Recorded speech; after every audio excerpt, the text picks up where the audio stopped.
King Seng, bakit mo ako dinala sa Civil Affairs Bureau? Hiwalayan. Hiwalayan? Maayos naman ang takbo ng buhay natin. Bakit tayo maghihiwalay? Ilang taon na, ang ate ko ang sumusuporta sa'yo. Siya ang gumagastos sa lahat. Binigay sa'yo ang buhay na laging pinapangarap mo. Ang sarap ng buhay mo. Pero naisip mo ba ang nararamdaman niya? Ako, Tama na. Huwag na tayong mag-aksaya ng oras. Sumama ka sa loob. Ching Cheng. Ayaw kong maghiwalay. Nasa bahay pa si Yuyo. Ang lakas ng loob mong banggitin si Yuyu. Sa lahat ng mga taong ito, nagampanan mo ba kahit minsan ang tungkulin mo bilang isang asawa? Nakapangasawa ka lang sa pamilya namin, ang mga Su. Lahat ng mga taong ito ay sapat na. Ang ate ko, nakuha na niya ang partnership sa Hidden Dragon Group. Makalipas ang 3 araw, isang misteryosong malaking tao ang personal na darating para pirmahan ang kontrata. Ikaw, basura ka lang na walang kwenta, na galing sa kanal. Anong may bibigay mo sa ate ko? Basura akong galing sa kanal. Isang taon una na walang pag-asa. Ginamit ko si Ching Cheng. May sasabihin ako sa'yo. Ang dahilan kung bakit nakuha ng kumpanya ni Su Ching Cheng ang proyekto ng Hidden Dragon Group ay dahil sa akin. Tama na. Puro kasinungalingan ang sinasabi mo. Matigas ang ulo. Walang pangarap. Ang paghihiwalay sa'yo ang pinakamagandang desisyon na nagawa ko sa buhay ko. Kaya, ganito ang tingin mo sa akin. Alam kong masasakit sa'yo ang marinig ang mga sinasabi ko. Pero, malapit na akong pumirma ng kontrata sa Hidden Dragon Group. Ibig sabihin, ang asawa ko ay hindi pwedeng isang taong ang alam lang ay magluto, isang house husband. Sige. Pumapayag ako. Pumapayag ako sa hiwalayan. Ate, alis na tayo.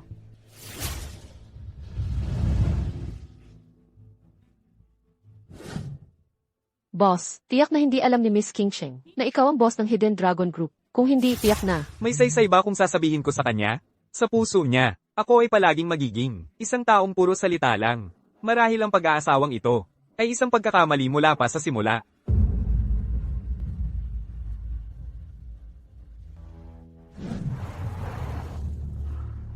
Tapos na. Umalis na tayo. Ingat, Ginoong Su.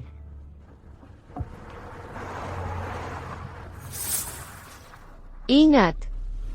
Pagka yumaman, nakalimutan na ang asawa nung mahirap pa siya. Kakakasal lang, nasa sasakyan na ng ibang lalaki. So Ching Cheng, napakalamig ng puso mo. Ikaw, isang lalaki, nag-aastang may hinanakit. Hayaan mong sabihin ko sa'yo. Si Ginoong Xui ang nagbigay sa ate ko ng partnership sa Hidden Dragon Group. Matutulungan din niya ang ate ko na itaas ang kanyang estado sa lipunan. Ikaw, isang lubos na pagkabigo ka. Anong magagawa mo para sa ate ko? Ano ang sinabi mo? Ang sinasabi ko, ang dahilan kung bakit nakuha ng ate ko ang deal sa Hidden Dragon Group ay dahil lahat kay Ginoong Xui. Katarantaduhan lang yan.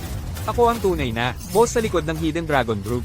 Anong klaseng tao ba yang si Zhu Mingyuan para ikumpara sa akin? Qin Chen, nasiraan ka ba ng ulo ng kayo'y maghiwalay? Wala ka na ba sa sarili mo? Ikaw, ang boss sa likod ng mga pangyayari.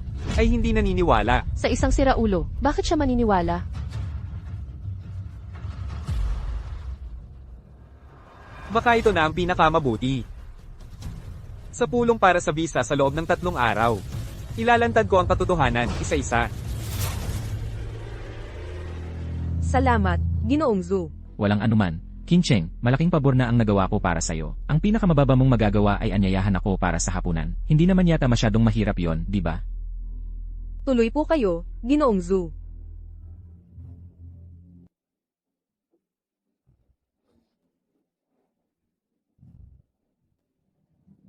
Oh, siya nga pala, Ginoong Zhu. Sa seremonya ng pagpirma sa loob ng 3 araw, yung Hidden Dragon Group na yun, yung misteryosong tao sa likod nito, talaga bang lalabas sila? Huwag kang mag-alala. Ang boss ng Hidden Dragon Group ay isang napakabuting kaibigan ko. Tiyak na pupunta siya. Kailangan kong gumamit ng banyo.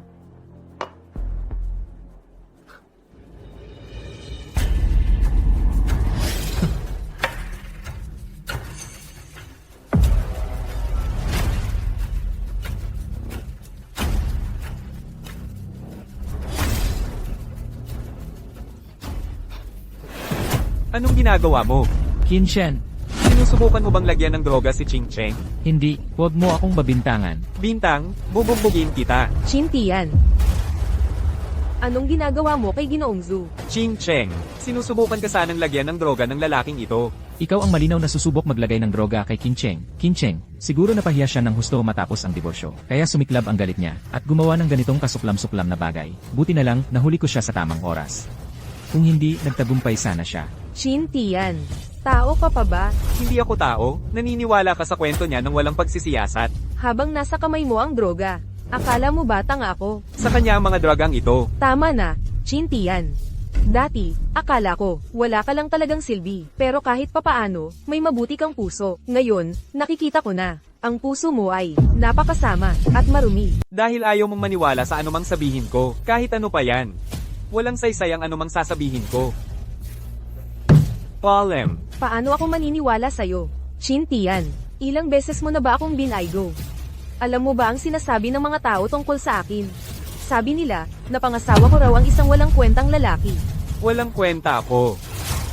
Kilala mo ba talaga ako? Kung sasabihin ko sa'yo, na sa lahat ng panahong ito, nagpapanggap lang ako, bilang isang ordinaryong tao, dahil ayokong magdulot ng sobrang pressure sa'yo. Maniniwala ka ba sa akin? Hindi ka maniniwala. Ang gusto mo lang paniwalaan, ay ang mga bagay na pinaniniwalaan mo na. 3 araw. Pagkatapos ng 3 araw, mauunawaan mo na ang lahat. Sana pagdating ng panahong iyon, hindi ka magsisisi. Sino ang nag-ulat nito? Ako, Ginoong Minyuan. Huwag muna ang Ginoong. Sinubukan nitong lalaking naghahasain siya. Bilisan niyo at arestuhin siya. Suming Yuan, iniimbento mo ang kaso laban sa akin. Iniimbento, nandito mismo ang biktima. Aminin mo na lang kaya, kung may lakas ka ng loob na aminin ang ginawa mo. Baka sakaling magkaroon ako ng konting respeto sa'yo. Ano pang hinihintay nyo? Arestuhin siya. Sampahan mo na ngayon. Ginoong Minyuan, may gagawin pa ako, kaya alis na muna ako. Ginoong Zhu, salamat sa tulong kanina. Walang anuman. Hindi ko lang talaga matanggap. Ang basurang tulad niyan, dapat lang ikulong. Kincheng, kain tayo sa labas. Hindi na, Ginoong Zhu, hindi ako. Masyadong maganda ang pakiramdam ko ngayon. Sa susunod na lang. Sa susunod, ako ang taya. Ingat, Ginoong Zhu.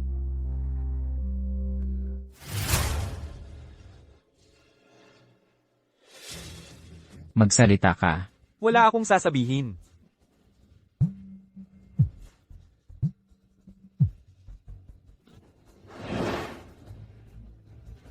Ikaw ay pinaghihinala ang sangkot sa isang malaking kaso. Nang walang pahintulot, ipinagbabawal sa iyo ang sumagot o tumawag sa telepono. Sige, pero paalala ko sa'yo. Ikaw ang nagpatong ng telepono sa kanya. Malapit na siyang pumunta rito ng personal. Wala akong pakialam kung sino man yan. Sasabihin ko sa'yo, kapag inaway mo ang pamilya Xue, dito ka na sa presintang ito. Tatanda, naiintindihan mo?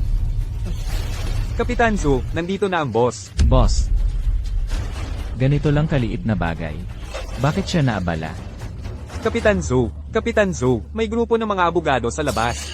Mahigit 100. Mahigit 100 abogado. Oo, sabi nila, galing sila sa Yinlong Group, sa legal department nito. Hinihingi nilang makausap ka. Boss, Anong nagawa mo? ito. G-Bye.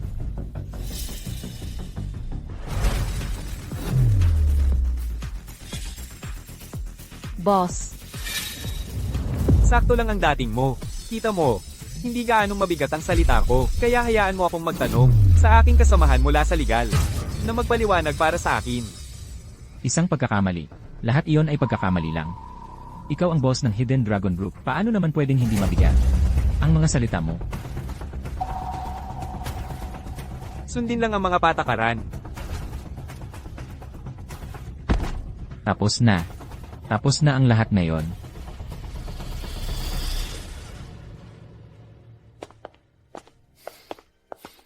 Bye, Feng. Maaari ka nang umuwi. Kailangan kong mapag-isa. Chin Tian. Oh, siya nga, ikaw pala. Saan ka ba pupunta? Wala kang pakialam. Anong klaseng ugali yan? Sinong nagbigay sa'yo ng lakas ng loob? Nakausapin ako ng ganyan. At sino nang nagbigay sa'yo ng lakas ng loob? Nakausapin ang aking boss ng ganyan? At sino ka? Ang anak ko, ayaw sa basurang to. Ikaw, interesado ka. Eksakto. Sino ba yung paulit-ulit na nagsasabi na mahal ang kapatid ko. At ano nang nangyari? Kakakasal lang. Binaligtad mo na at nakipagrelasyon sa ibang babae. Nakakadiri ka. Minsan, pwedeng kumain ka ng kahit ano, pero di pwedeng magsalita ka ng kahit ano. Tara na. Maglakas loob kang pumunta sa Hidden Dragon Group. Lumabas ka. Wala kang lugar dito. Ito ang grupo ko. Bakit hindi ako pwedeng narito?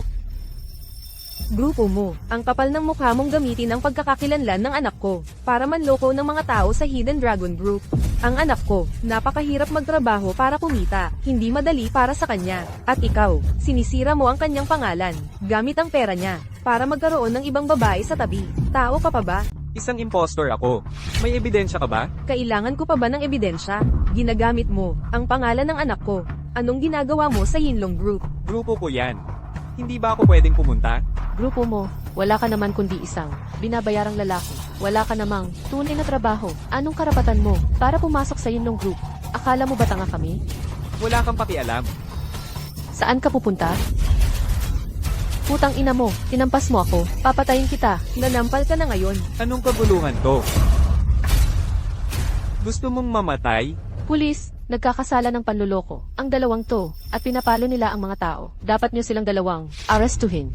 Tumahimik ka. Ako, Ginoong Chin. Nagkita na naman tayo. Anong nangyayari dito? puro kasinungalingan ang dalawang babaeng to. Iniinsulto si Ginoong Kim. Dalhin nyo sila.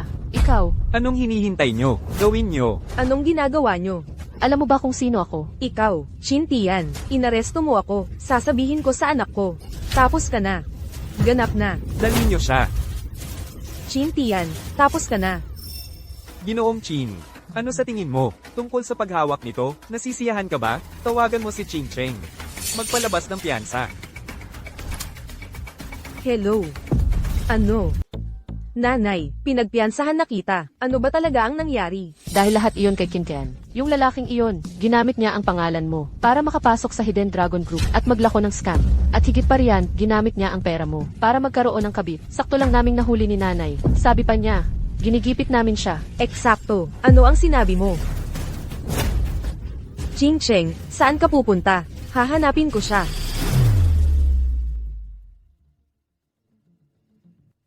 Shintian, alam kong nandito ka. Hiwalay na tayo. Kukunin ko lang ang mga gamit ko. Sa lahat ng mga taong ito, ako ang nagbibigay sa'yo ng pera. Hindi ko inakala, napalihim mo palang itinatago para magkaroon ng kabit. Paano mo nagawang gawin ito sa akin? Paano mo nagawang gawin ito sa anak natin? Nanay mo ang nagsabi sa'yo nito? Nanay ko ang nagsabi sa akin. Eh ano naman, kahit nahiwalay na tayo, nakatatanda pa rin siya sa'yo. Wala kang respeto sa nakatatanda, wala ka man lang, pinakamababang paggalang. Ikakaila ko lang ito ng isang beses. Una, hindi ko alam ang sinabi nila sa'yo. Hindi ako sigurado. Pero pagkatapos ng ganito katagal na pagsasama, dapat alam mo na kung anong klaseng tao ako. Hindi ako ang nagsimula nito. Pangalawa, lahat ng perang inilalagay mo sa account ko. Sa mga nakaraang taon, wala akong ginamit kahit isang sentimo. Nasa ilalim ng unan mo. Panghuli, hindi ko intensyong insultuhan ang nanay mo. Pero kung anong klaseng tao siya, mas alam mo iyon kaysa sa akin. Shintian, huwag kang lalakad ng isang hakbang pa, at sisiguraduhin kong si Yuyo ay hindi na magkakaroon ng amang tulad mo. Shintian, huminto ka dyan.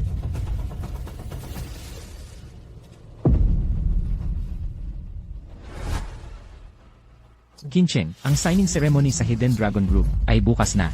Handa ka na ba? Boss, diborsihado ka na ngayon. Tungkol sa pakikipagtulungan sa kumpanya ni Su Qingsheng, kanselahin na ba natin? Hindi na kailangan. Ituring mo na lang itong huling regalo para sa kanya at sa bata. Ching Cheng. Kapag napagtanto mo na ang dating asawa mong laging minamaliit ay isang taong tanging, mapapangarap mo na lang. Anong mararamdaman mo?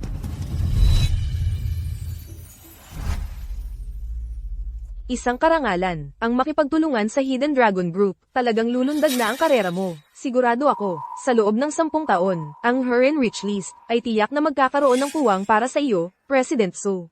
Salamat. Heto. Bakit walang ni isang tao ang lumapit para batiin ka?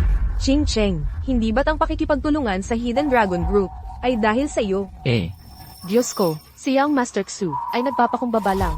Paano kung ang bawat isa dito ay alam na siya si Young Master Xu? Hindi ba't lahat sila ay magkukumahog para magsipsip sa kanya? Ganun pala, Ching Cheng, ang pagkikita sa iyo ay tunay na swerte niya. Kung hindi, siguradong madadala siya pababa ng lalaking iyon. Maria, may pangalan siya. Tungkol sa kanya, mali ba ako? Young Master Zhu, talagang malaki ang utang na loob ko sa iyo ngayon. Qincheng, huwag kang masyadong magpakapormal. Halos, magkakapamilya na tayo. Hindi na kailangan ng ganyang formalidad.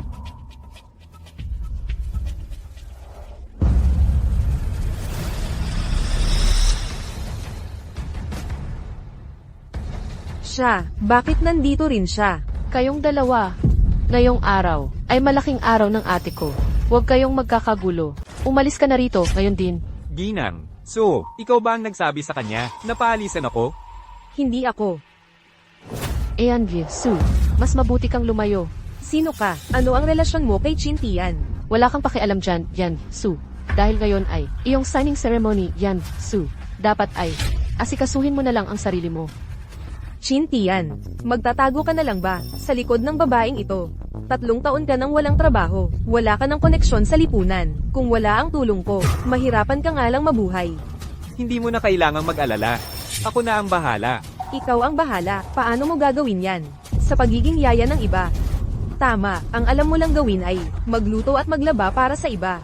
Ano naman ang masama sa pagiging yaya? Para sa isang lalaking tulad mo, na magsabi ng ganyan, hindi ka ba nahihiya? Su, walang trabahong mababa. Medyo, nagmamataas ka. Ikaw, Qincheng, anong nangyari? wala. May nakasalubong lang akong walang modo. Walang modo. Kulang pa iyan sa paglalarawan. Ang taong yun ay nawawala sa sarili. Kung hindi, anong taong matino ang makikisalamuha sa isang tulad ni Kintayan? Gusto mo bang mamatay? Hoy, ganda. Huwag kang magalit. Sigurado ako, naloko ka, ng lalaking ito. Isa lang siyang gold digger, isang tambay na walang trabaho, isang tunay na henyo sa gitna ng mga cute hat. Kin, ay isang pambihirang lalaki. Hindi ko hahayaang pag-usapan mo siya ng ganyan. Mali ang pagkakilala mo sa kanya. Ilang taon akong napangasawa siya. Alam ko talaga kung anong klaseng lalaki siya. Bilang isang lalaki, wala siyang iba kundi ang pinakakawawa. Siya lang ay ang basurang itinapon ng ate ko, at ikaw, itinuturing mo siyang kayamanan. Kayong dalawa, lumabas kayo rito. Tama ka. Security, halika rito. Palabasin niyo itong dalawa. Rito. Ito yung dalawa. Wala silang imbitasyon. Seryoso kong pinaghihinalaan na may dala silang mikrobyo. Palabasin niyo sila rito. Palayasin mo siya ngayon din. May imbitasyon po ba kayo? Sinabi ko na wala. Ang dalawang hamak na ito ay karapat-dapat sa imbitasyon. Ginagawa lang po namin ang trabaho namin. Lumayas po kayo. Bulag ka ba? Imbitasyon.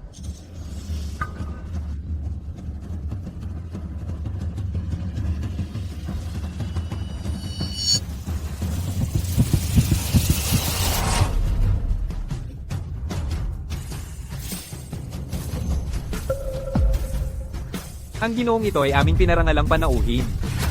Wala siyang kwenta. Paano siya naging pinarangalang panauhin? Sa totoo lang, ang imbitasyong ito ay inihanda para sa buong pamilya ninyo. Ang imbitasyon ninyong iyon ay ninakaw siguro. Inuutusan ko kayo ngayon na palayasin siya kagad. Tumahimik ka, nanggugulo kayo, sumisira sa kaayusan, at nanglalait sa aming panauhin dito, nang babato ng putik. May sapat akong dahilan upang maghinala na kayong mga tao, ang mga iyon na nakapasok ng palihim. Pakitaan ninyo ako ng inyong mga imbitasyon. Kami ang hinihingan ninyo ng imbitasyon. Alam mo ba kung sino kami? Ngayon, magsusorry kayo sa amin. Kung hindi, tanggal kayo sa trabaho. Nagbabanta ka sa akin? Hulihin sila. Tigil. Hoy, ikaw. Papaalisin mo ba ang pamilya ko? Jisoo. Ay ito ay isang hindi pagkakaunawaan. Hindi pagkakaunawaan ang puwit mo. Kalimutan mo na, dahil hindi pagkakaunawaan lang ito. Ayaw kong gawing malaking usapin. Pagkatapos ng lahat, ngayon ay ang seremonya ng pagpirma. Ayaw kong mag-aksaya ng oras sa mga walang kwentang tao. Umalis na tayo. Ching Cheng, kung ako ang tatanungin, kanina pa, dapat pinapalayas ng gwardya ang Chin Tian na iyon. Eksakto. Sino ang nakakaalam kung paano siya nakapasok? Sabi ko, tama na. Si Chin Tian, pagkatapos ng lahat, ay ang ama ni Yuyo. Hindi natin maiiwasang makita siya muli. Huwag mong gawing masyadong awkward. Hoy, maganda. Kilalanin natin ang isa't isa. Pasensya na, ayaw kitang makilala. Pasensya na, nakalimutan kong sabihin sa'yo. Ako si. Wala akong pakialam kung sino ka. Bingi ka ba? Kung ayaw mo akong makilala, umalis ka na. Tinulak mo ako. Ano naman kung ginawa ko? Susunod, ikaw naman ang papaluin ko. Mukhang hindi mo talaga alam kung sino ako. Papakawalan mo ako. Alam mo ba kung sino ang tatay ko? Sino ba ang tatay mo? Pakawalan mo ako. Ang tatay ko ay si Xu Chenji. Papatayin ka niya, parang langgam lang. Xu Chenji. Siyempre, Ginoong Xu, kasosyo niya, si Isbay ng Hidden Dragon Group. Ang cocktail party ngayong gabi ay personal na inayos ni Ginoong Xu. Ang lahat. Ganun ba? So itong party, siya ang nag-ayos, ganun ba?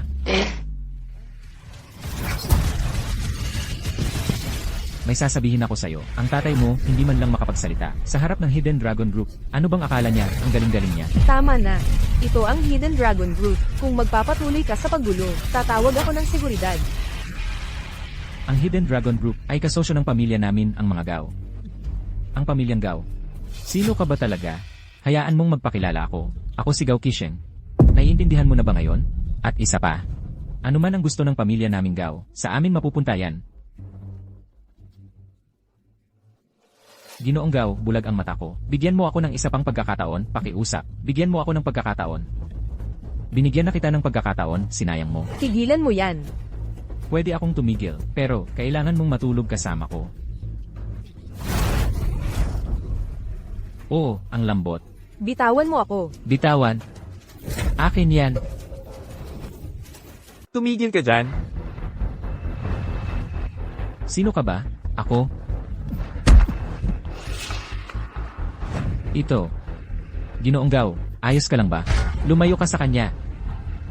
Qinshan, alam mo ba ang ginawa mo? Si Ginoong Gao ito. Binali mo ang binti niya. Ikaw.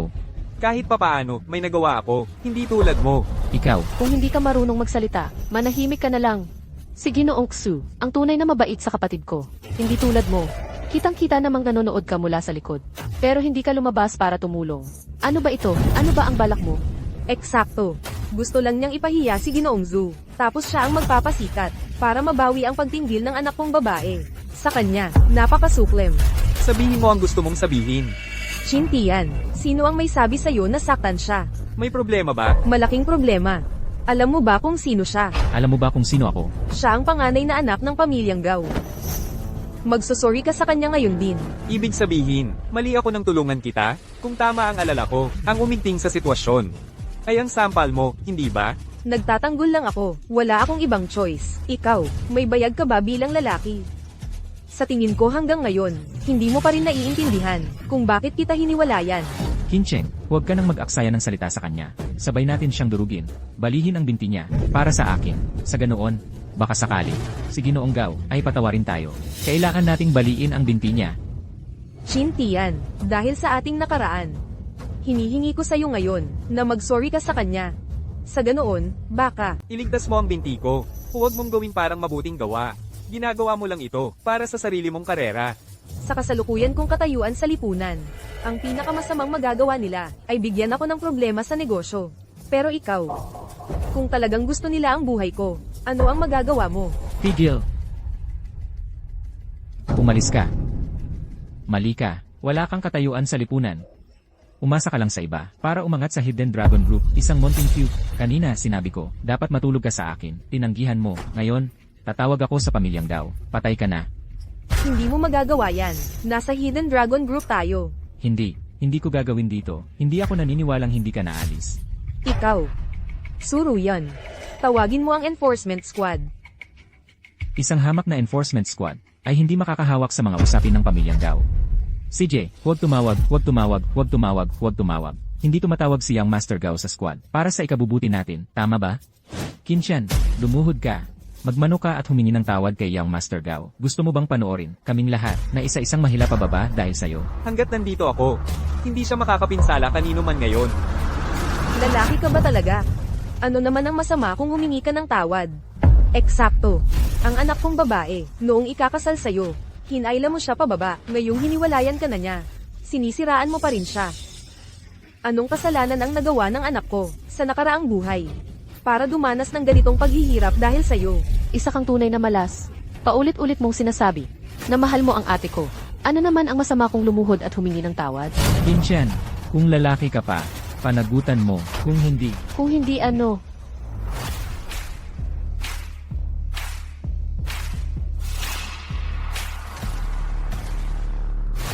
o ano, wala akong pakialam kung sino siya.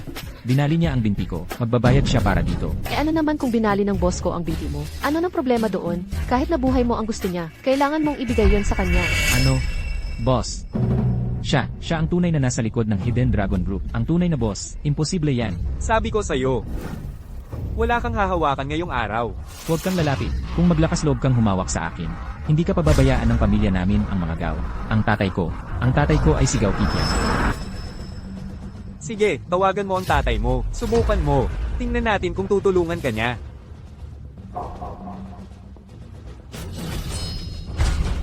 Ching Cheng, Huwag kang lalapit. Lumapit ka at papatayin ko siya. Gagawin ko. kung saktan mo siya ngayong araw, ako, si Ching Tian, ay nanunumpa. Wawasakin ko ang buong angka ninyong mga gaw. Kinchan. Ikaw pala si Kinchan. Hindi ko inakala. Ang huling natitirang miyembro ng pamilyang Kim ay siya pa lang, boss ng Hidden Dragon Group. Huwag kang lalapit. Sige, Kung gagawa ka pa ng isang hakbang, papatayin ko siya. aatras ako. Pakawalan mo siya. Pangako ko, iiwan kong buhay ka. Iiwan mong buhay ako. Kung alam mo lang, ang nakaraan ng pamilyang Qin, baka gustuhin mo akong durugin ng paisa-isa. Huwag kang lalapit. Mamatay ka. Ching Cheng, 8, Ching Cheng, pupunta tayo sa ospital ngayon din. Sino ka? 8,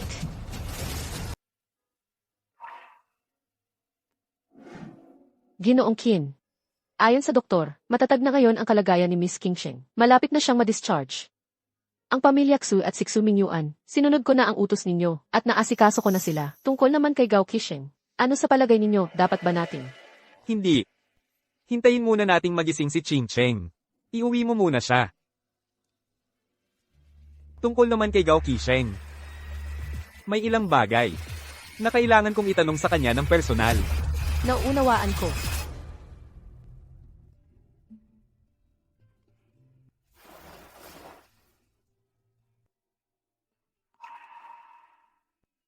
Ching Cheng. Ching Cheng. Magsama tayong muli. Ayokong makita kang masaktan pa. Bigyan natin si Yuio ng mas masayang tahanan.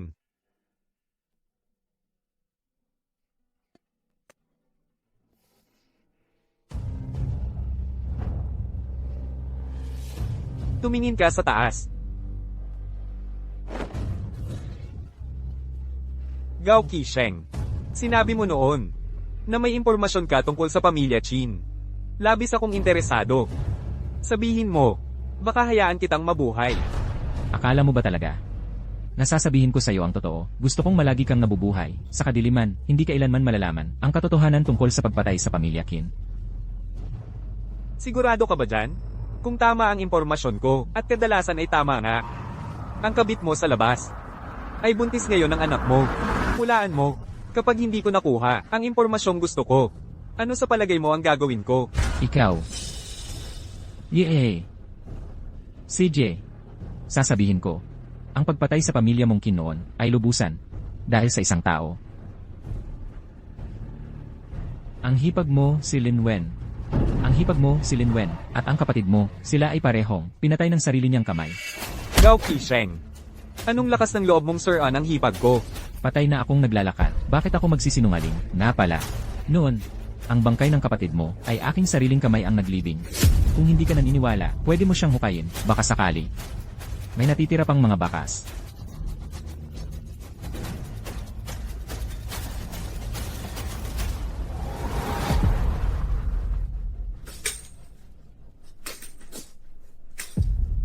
Boss, may bagong natuklasan tayo. Hindi ngayon. Alam mo ba kung bakit ko itinatag ang Hidden Dragon Group? Ito ay dahil kailangan kong lihim na imbestigahan ang katotohanan sa likod ng pagpatay sa pamilya Qin. Ngayong lahat ng bagay ay nakalatag na sa harap ko, ang Hidden Dragon Group. ay hindi na kailangang umiral. Boss, Huwag mo na akong tawaging i-boss. Mula ngayon, ang titulo ko ay Kataas-taasang Hidden Dragon. Tinatanggap namin ang pagbabalik ng kataas-taasan.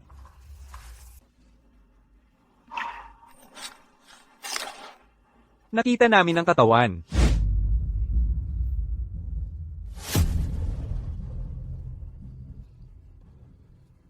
kataas-taasang Panginoon. Nakita ito sa tabi ng katawan ng iyong kuya. Lumuhad ka.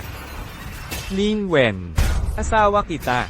Paano mo nagawang makipagsabuatan sa mga dayuhan para sirain ang aking pamilyang Qin? Siguradong bulag ako. Nang pakasalan kita, ito. Tumahimik ka. May sasabihin ako sa'yo. Kung alam mo ang ikabubuti mo, ilipat mo lahat ng ari-arian ng pamilyang Qin sa pangalan ko. Kung hindi, papatayin kita ngayon din. Bakit padadagdagan ng hirap? Pwede mo namang patayin, si Qin Junhao, mapupunta pa rin sa'yo ang mana ng pamilyang Qin. Zooming Yuan. May kasunduan tayo. Kapag tapos na ito, ibibigay ko sa'yo si Su Chingcheng. Tungkol sa iba pa, huwag kang makialam. CJ, ikaw ang boss. Bibigyan kita ng huling isang araw. Kung hindi mo sasabihin sa akin ang password para mailipat ang mga ari-arian, papatayin kita, at ako na ang gagawa ng pirma. Tara na. Maglagay ka ng bantay sa kanya, huwag mo siyang pakatakasan. Huwag kang mag-alala.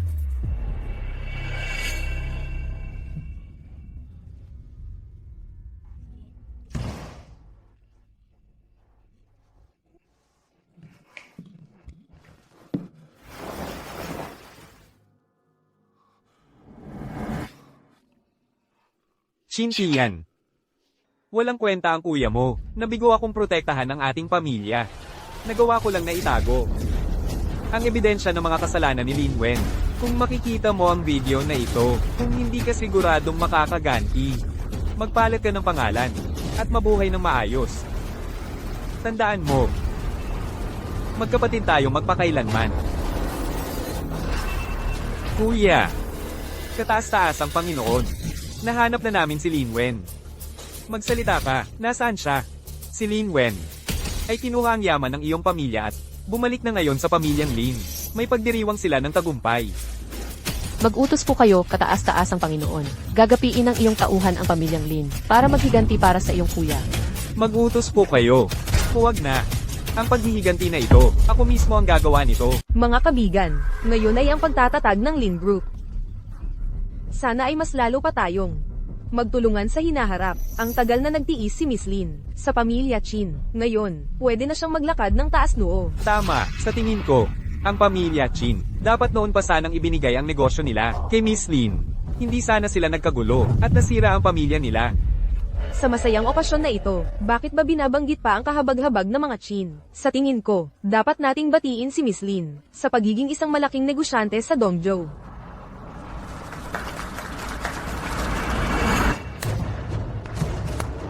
Ano bang business powerhouse yan? Ano bang Miss Lin ng pamilya Lin yan? Mga kabigan, nagtataka ako. Paano ninyo nagagawang tiisin ang pagkasuklem para purihin ang isang walang awang babaeng nangaagaw ng ari-arian ng iba? Gusto na bang mamatay nitong lalaki? Ang lakas ng loob niyang insultuhan si Miss Lin. Tangang bulag ka. Sino ka ba talaga? Nagkakagulo ka pa sa handaan ng mana. Ako si Qin Tian, ang ampon ng pamilya Qin. Narito ako para maghiganti para sa kuya ko at lolo ko. Tumahimik ka. Ang kapatid mo at ang lolo mo ang may gawa sa pamilya Zhu. Dahil sa kanila yan, wala akong kinalaman dyan. Kung maglakas loob kang man-ire sa akin ulit, huwag kang magalit kung kalimutan ko ang relasyon natin. Relasyon? Ang pagkakaroon ng babaeng tulad mo bilang hipag ko ay nakakadiri talaga. Ang pinakamalaking pagkakamali ko sa buhay, si Qin Tian, ay ang hindi pagpigil sa kapatid kong pakasalan ka. Tumahimik ka. Ang kapal ng mukha mong gamulo sa grand opening ceremony ng Lin Group ko. Gamulo? Kayo kong lahat dito ay dating kasosyo ng pamilya Qin. Lahat kayo ay nakinabang sa lolo ko. Ituring nyo na lang na insider kayo. Kaya't magsasalita ako ng diretso. Sige. Gusto kong makita kung anong klaseng kasinungalingan ang lalabas sa bibig mo. Mga kasama, ang tinatawag na Lin Group na ito ay itinatag nitong babaeng ito matapos siyang magtulungan ni Zhu Mingyuan para agawin ang mga ari-arian ng pamilya Qin. Bawat sentimo dito ay may bahid ng dugo ng pamilya Qin. Ano naman kung ang mga ari-arian ng Lin Group ay dating sa pamilya Qin? Ano ngayon? Akala mo ba, dahil lang, nakikinabang sila sa lolo mo, kakampihan ka na nila, ngayon? Tama si Miss Lin. Sa mundong ito, ang matira ay ang matibay, ang kita ang pinakamahalaga. Kung ang pamilya Qin ay hindi kayang pangasiwaan ang sarili nilang yaman, ano naman ang masama kung ibigay yun kay Miss Lin? Eksakto. Qin Tian. Ang pamilya Qin mo ay wala na. Ngayon, si Miss Lin ang namumuno sa amin. Patungo sa kasaganaan, kung maglakas loob kang hamarang sa amin, kalaban mo ang lahat ng nandito. Tira-tira ng pamilya Qin, lumabas ka sa venue. Sige. Sige. Ang ganda ng matira ang matibay. Ang kita ang pinakamahalaga. Dapat noon ko pa naisip, dahil nakipagsabuatan kayo kay Lin Wen. Itong babaeng ito, matagal na ninyong nakalimutan, ang mga tulong na ibinigay sa inyo ng pamilya Qin. Qin Tian, ngayon na lang, ang kaya mo lang ay magmalaki. Buti na lang at bumalik ka, ngayong araw. Ililibing kita, para makasama mo ang angkan mo. Yun tao. Patayin mo siya. Bata, hindi na ako makapaghintay na gawing tropeo ang ulo mo. Sugurin siya. Manatili kang nakalukod. Gago kang kin ka, ang kapal ng mukha mong paluhurin ako. Ate, patayin mo na siya ngayon. Qin Tian, pakawalan mo ang kapatid ko ngayon din. At baka buo pa ang katawan mong ilibing. Gusto mong mabawi ang kapatid mo?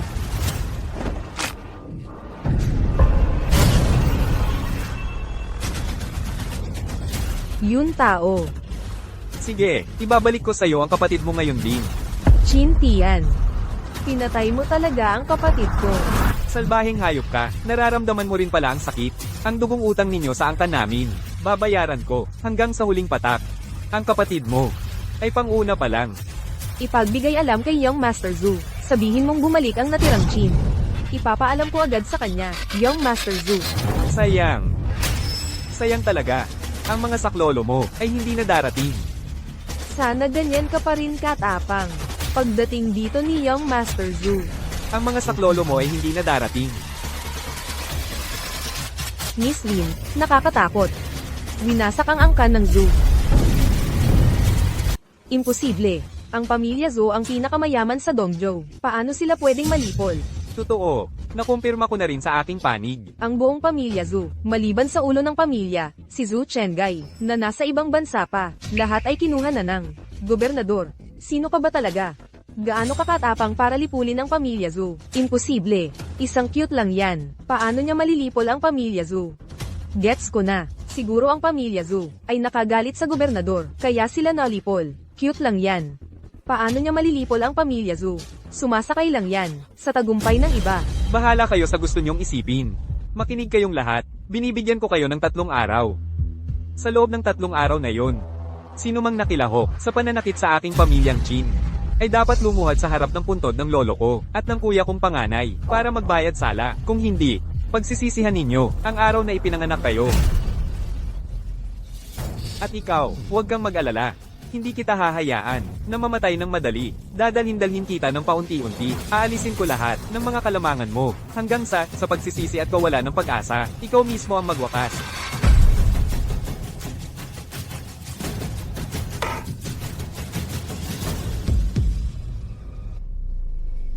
Binibining Lin, ano ang gagawin natin ngayon? Oo, binibining Lin, lahat ng narito ay nakinabang ng bumagsak ang pamilya Qin. Ang lalaking yun, si Qin Tian. Papatayin ba niya tayong lahat? Pagbalik pa lang niya, pinatay na niya si Ginoong Yun Tao. Makakaligtas pa ba tayo? Tumahimik kayong lahat. Hanggat nandito ako, hindi babagsak ang langit. Ipaalam sa ulo ng pamilya Zhou. Sabihin mo na lipol ni Qin Tian ang pamilya Zhou, at pinatay ang kanyang anak. Pero ang pamilya Zhou, hindi ba't nalipol ng gobernador? Basta't ipilit natin, na si Qin Tian ang nagunjok sa gobernador, para lipulin ang pamilya Zhou.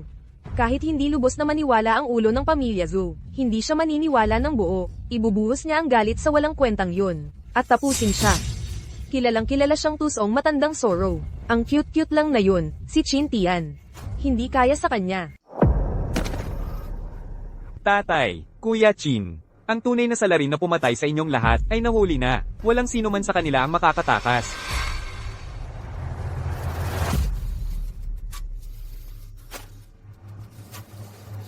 Hindi. Talagang hindi ko papayagan. Natanggapin ninyo ang dalawang palaboy na ito. Ginoong Chin, nag-abala na kami sa inyo. Aalis na kami. Sandali. Ikaw at ang anak mo, ang nagligtas sa buhay ni na Junhao at sa akin. Hindi ko, maaaring iwanang mag-isa sa hirap. Mula ngayon, mananatili kayo sa piling ng Angkan Chin. Ang sino mang tatutol, hindi na yun mahalaga.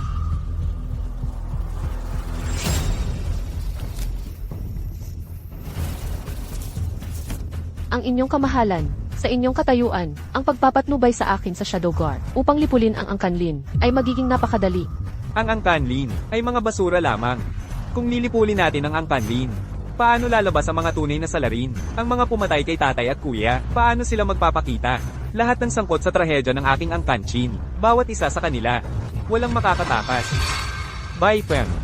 Bantayan mong mabuti ang Angkanlin. Ano mang kilos, iulat mo agad sa akin. Heto, Yuyo, para sa'yo. Salamat, ma. Ang bait-bait mo, Yuyo. Uwi na si Dad. Yuyo. Yuyo, masakit pa ba? Hindi, nandito na si Dad kaya hindi na masakit. Maria, kumusta ka na? Gumagaling ka na ba? Huwag kang mag-alala, Tiener. Itong matandang katawan ko, kaya pa naman.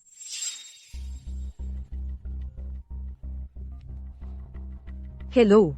Su Qingcheng, bukas ay ika-80 kaarawan ni Lola. Ikaw ang mismong apo niya. Hindi ka naman nag-iisip na hindi ka uwi, di ba? Ching Cheng, sasama ako sa iyo bukas. Aba, kung hindi man ang dakilang Miss Su, ipinagpalit mo ang pagiging tunay na dalaga ng pamilyang Su para mamuhay kasama si Qinchan sa ganitong kahirapan. Ikaw, sariling ginhawa lang ang inaalala mo. Kailan ka ba nag-isip para sa pamilyang Su natin? Kapag nag-enjoy ka, naisip mo na ba kung paano ang pamilya natin dahil sa'yo ay dumanas ng napakaraming pangutya? Chin Tian, walang hiya ka. Umalis ka na rito. Hindi ka welcome sa pamilyang Su namin. Ruyan, ate mo pa rin ako, at hindi naman. Tayo may malaking away. Bakit mo ako Gina ganito? Su Qingcheng, alam mo na ikaw ang panganay na anak ng pamilyang Su. Alam mo ba kung gaano kalaki ang pinsalang dinanas ng pamilya natin? Mula nang magalit ka kay Young Master Su, ang bayad para doon, ikaw ang dapat magbayad para doon. Ruyan, huwag mo silang pahirapan. Mga pulubi lang sila. Ano bang maibabayad nila sa'yo? Young Master Qian, tama ka. Ang cute-cute nito ay hindi katapat mo. Ikaw ang tagapagmana ng Donghao Group. Hindi siya magkatulad sa'yo. Nakakahiya. Sobrang nakakahiya. Ang cute-cute nito ay hindi bagay sa anak ko. Diborsyo. Kailangan mong magdiborsyo. Maria, si Chin Tian ay manugang pa rin ng pamilyang Su. Hindi ko hahayaang pag-usapan mo siya ng ganyan. Maria, alam kong mahirap ang mga nakaraang taon para kay Ching Cheng, pero babawi ako sa kanya. HMPH. Babawi ka. Pulubi ka lang. Ano bang maibibigay mo sa kanya? Para mabuhay siya sa hangin, habang sumusunod sa'yo. Bukas, kailangan mong ayusin ang sertipiko ng diborsyo, na yan. Talagang hindi ako magdiborsyo kay Chin Tian. Kung ipipilit mo, aalis na ako ngayon din. Ikaw. Lumabas kayo. Lumabas kayong lahat. Ipagpapalagay ko na lang na hindi ako nagkaroon ng anak na tulad mo. Ano yang sigawan? Hindi ka magiging masaya hanggat hindi mo ako napapalibing. Ano? Ano ba tong ingay na to? Gusto mo ba akong patayin? Yun ba ang gusto mo? Lola, lahat ito ay dahil kay Su Qingcheng. Siya, nang walang pahintulot mo, ay dinala dito yung pulubi ng pamilyang Qin. Sa loob, hindi ba't malinaw na sinusuway ka niya? Su Qingcheng. Ngayon ay ang handaan para sa aking ika-80 kaarawan. Dinala mo rito ang maliit na palaboy na ito. Ano ang ibig mong sabihin dito? Iginagayuma mo ba kami para magwakas na tulad niya? Lola, hindi yun ang ibig kong sabihin. At si Chin Tian ay hindi naman palaboy. Hindi ko hahayaang pag-usapan mo siya ng ganoon. Kahit kaunting puna, hindi mo matanggap. Sino ang nag-anyaya sa kanila dito? Anong malas? Lola, hindi na kailangang magpakababa sa kanila. Kung ayaw mo silang makita, huwag mo na lang. Payagan silang makapasok muli sa pintuan ng pamilyang Su. Yun lang. Magpapadala ako ng mga tao para palayasin sila sa Dongzhou. Ang aking duwo-duwo. Napakabuti mong apo. Naiintindihan mo ako. Halika na, Lola.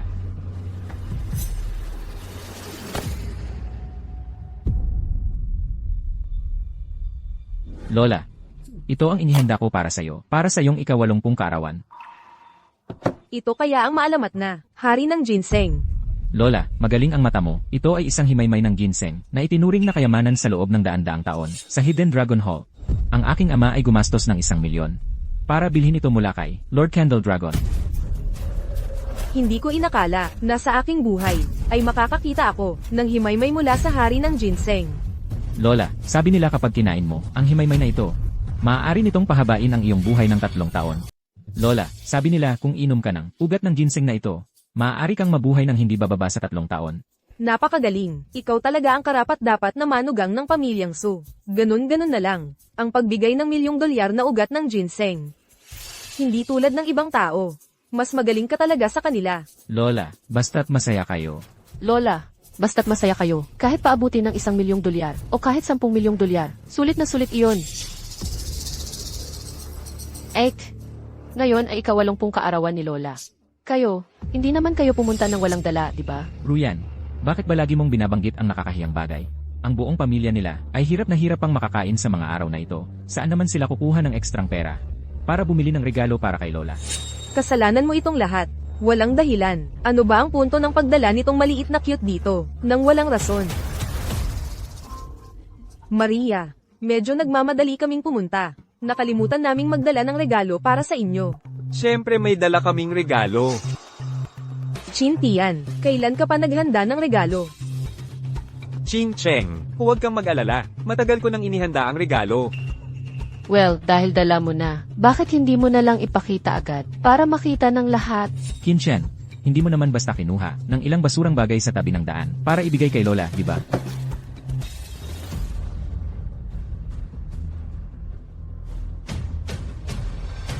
Kinchen, ito ba ang regalong inihanda mo? Isang tuyong labanos? Labanos, ang ugat ng ginseng na ipinagmamalaki mo kanina, ay maliit na bahagi lamang, na kinuha mula rito. Ano nga sinabi mo? Ang ginseng kong ito ay nagkakahalaga ng $1,000,000. Galing ito rito. Kinchen, gusto mo ba akong patayin sa kakatawa? Ang ginseng king ay nagkakahalaga ng 10 milyon. Nasa Hidden Dragon Hall iyon, may bantay araw-gabi. Tapos ngayon, sinasabi mo sa akin. Nasa kamay mo na? Kinchen, kung talagang wala tayong pera, okay lang na hindi bumili ng regalo. Hindi magagalit si Lola. Bakit pa ipinagpapanggap ang isang tuyong labanos? Bilang tunay, Chintian, ikaw nga talaga ang mabuting manugang ng pamilya Su. Akala mo ba, mga tanga ang lahat? Chintian, sinadya mong pumunta rito para pagtawanan ako. Tama ba? Nanay, totoo ang sinasabi ko. Hindi kita niloloko. Chintian, tumigil ka na nga. 8. Huwag mong pigilan ang asawa mo. Hayaan mo siyang magsalita. Gusto ko talagang makita ang bayaw ko. Kung paano niya ikotin ang isang bulok na tuyong labanos para maging ginseng king. Kadiri ka. Sa tingin ko, ang buong pamilya ninyo ay narito lang para manggulo. Palayasin ninyo sila. Sabi ko na sa inyo, ito ang tunay na ginseng king. Hindi ako nagsisinungaling. CJ, sakto, inimbitahan ko ang disipulo ng Medicine King na si Hua Shansong, si Ghost Dr. Yichen, para sa kaarawan ni Lola. Pagdating niya, malalaman na ang katotohanan. Lola, kami ni Chintian, may iba pang lakad. Aalis na kami. Tara na, Chintian. Hoy, Su Kinchen. Saan ba kayo pupunta? Si Dr. Yi, malapit nang dumating. Saan ba talaga kayo tutungo? Baka naman, may konsensya kayo. Konsensya? Ikaw ang dapat magkaroon ng konsensya. Nandito na si Dr. Ye. Chintayan, narito na rin sa wakas si Yeye. Papatingnan natin sa kanya mamaya. Tingnan natin kung talagang labanos lang ito. Hoy, ikaw. Huwag kang maglakas loob na umalis. Kung aalis ka, sino naman ang tatawanan ko? Lola Su. Naway ang iyong kapalaran ay kasinlaki ng dagat, at ang iyong buhay ay kasintagal ng mga bundok. Dr. Ye, sila po. Mauna po kayo. Maupo po kayo sa pangunahing upuan. Chiye, may tanong ako na nais kong itanong sa inyo. Binibining Su, ano ang iyong katanungan? Kanina lang, isang taong walang muwang, ay binigyan ako ng isang pirasong tuyong labanos, at iginiit na ito raw ang hari ng ginseng. Sana ay maaari ninyong suriin ito para sa amin. Ang hari ng ginseng, iyon ay kayamanang minana ng templo ng Hidden Dragon. Paano kaya ito makakarating dito? Patingin nga. Chiye, ang nasa harap ninyo ang tinutukoy ko. Pakitingnan naman, totoo ba o peke? Ito. Ito nga talaga. Natanggap niyo yung kaligrafya at pintura na ipinadala ko sa inyo noong isang araw, di ba? Ngayon, gusto kong mapahiya ang tarantadong yon. Magpapasalamat ako kung maaari niyong gawin ang pabor na ito para sa akin. Huwag nang magsalita pa. Anong klaseng hari ng ginseng yan? Labanos lang ito. Ang pagdadala ng ganitong bagay bilang regalo ay nakakahiya talaga. Magbibigay ng ganitong klase ng regalo, nakakahiya talaga. Eksakto, naglabas pa ng ilang tuyong labanos. Kinchen, narinig mo ba iyon? Bulok na labanos. Nakakahiya. Kinchen, ano pa bang masasabi mo ngayon? Kaiya-hiya. Shintian, yang maliit na, umalis ka na ngayon din. Huwag mo nang ipakita ang mukha mo sa akin. Chen, sigurado ka bang tuyong labanos ito? Siyempre naman, kapag sinabi kong tuyong labanos yan. Kaya ito pala ang sikat na ghost doctor na si Chen. Wala ka man lang pangunahing etika sa medisina. Kaiya-hiya sa reputasyon ng iyong maestro. Kinchen, ang kapal ng mukha mong hamunin ang Diyos na doktorye.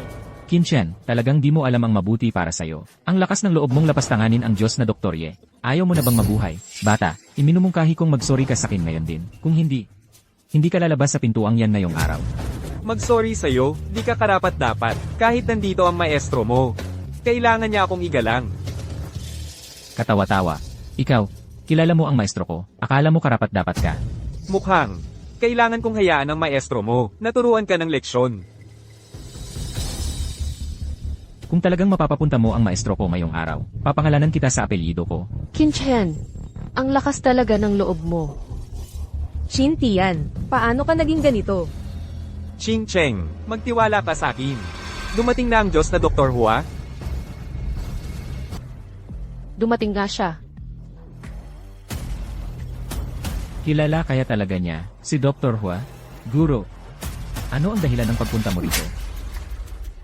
Tinuruan kita ng medisina para makatulong ka sa mga tao. Pero nandito ka, nagkakagulo. Guro, lagi akong sumusunod sa mga turo mo, wala akong nagawang mali. Bakit mo ako bigla na lang sinuntok? Sabihin mo sa akin ngayon din. Ito ba ito yung labanos o ang hari ng ginseng? Ito, Magsalita ka. Ano ba talaga ito? ito ay ang hari ng ginseng ng Hidden Dragon Hall. Hari ng ginseng nga talaga. Ako ang hari ng gamot, si Hua Shansong. Ang bagay na ito ay talagang ang pinagpipitaga ng hari ng ginseng ng Hidden Dragon Hall. Nagkakahalaga ito ng 10 milyon. Maaari itong magpahaba ng buhay ng 10 taon. Ang aking estudyante ay bulag. Nagkamali siya. Humihingi ako ng paumanhin sa lahat ngayon.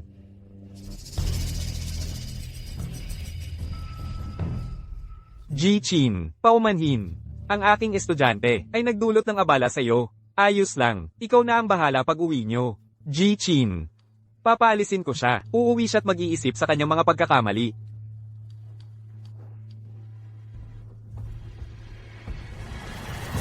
Anong klaseng pangit na ginseng ito? Sa tingin ko si Chen at yung matandang lalaki kanina ay mga artista na pinaupahan ni Qin Chen. Ang pangit naman ng ginseng na ito. Sa tingin ko si Chen at yung matandang lalaki kanina ay mga artista lang na inupahan ni Qin Chen. Eksakto, wala sa atin dito. Ang nakakita na, kay Chen, o sa Hua Shanping dati. Baka naman, pareho silang. Pek, sino ba ang nakakaalam? Chen, sinungaling ka. Niloko mo talaga kami. Ngayon, sino ba talaga ang sinungaling dito? Mas alam mo yan kaysa kanino man. Tara. Mga kasama, subukan niyo ito. Tingnan niyo kung tunay na ginseng o tuyong labanos lang ito. Qin Chen, kunin mo lang itong bulok na tuyong labanos. Mag-upa ng ilang artista sa bahay. At akala mo, maloloko mo kami? Nangangarap ka talaga. Yate, Ah, Dodo, ano nang nangyari? Kanina pa ayos na ayos siya. Bakit bigla siyang hinimatay? Dodo. Qin Chen, nilagyan mo ba ng lason? Ang tuyong labanos na ito, pinapatay mo si Dodo. Lason, malinaw naman, masyadong mahina ang katawan niya para sa pampalakas. Ito ay 10 milyong dolyar na hari ng ginseng. At kinain lang niya. Sayang na sayang. Impossible. Hindi ako naniniwala. May lason talaga sa tuyong labanos na ito. Para sa mga katulad ninyo, hindi ako gagamit ng lason. Makinig kayo. Asawa ko si Su Ching Cheng. Kung may manghamas pa sa kanya, huwag ninyong sisihin kung hindi ako magpigil.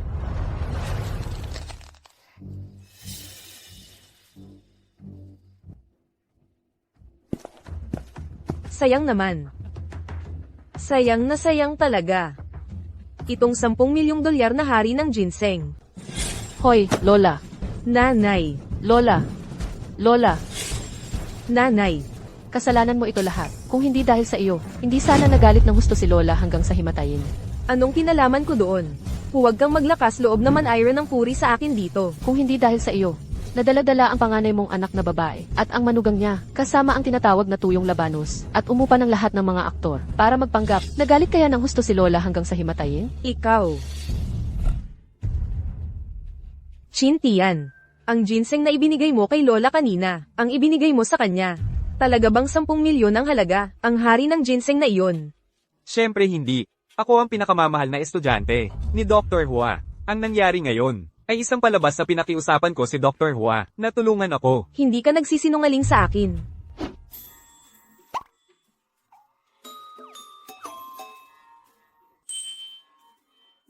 MS. Su.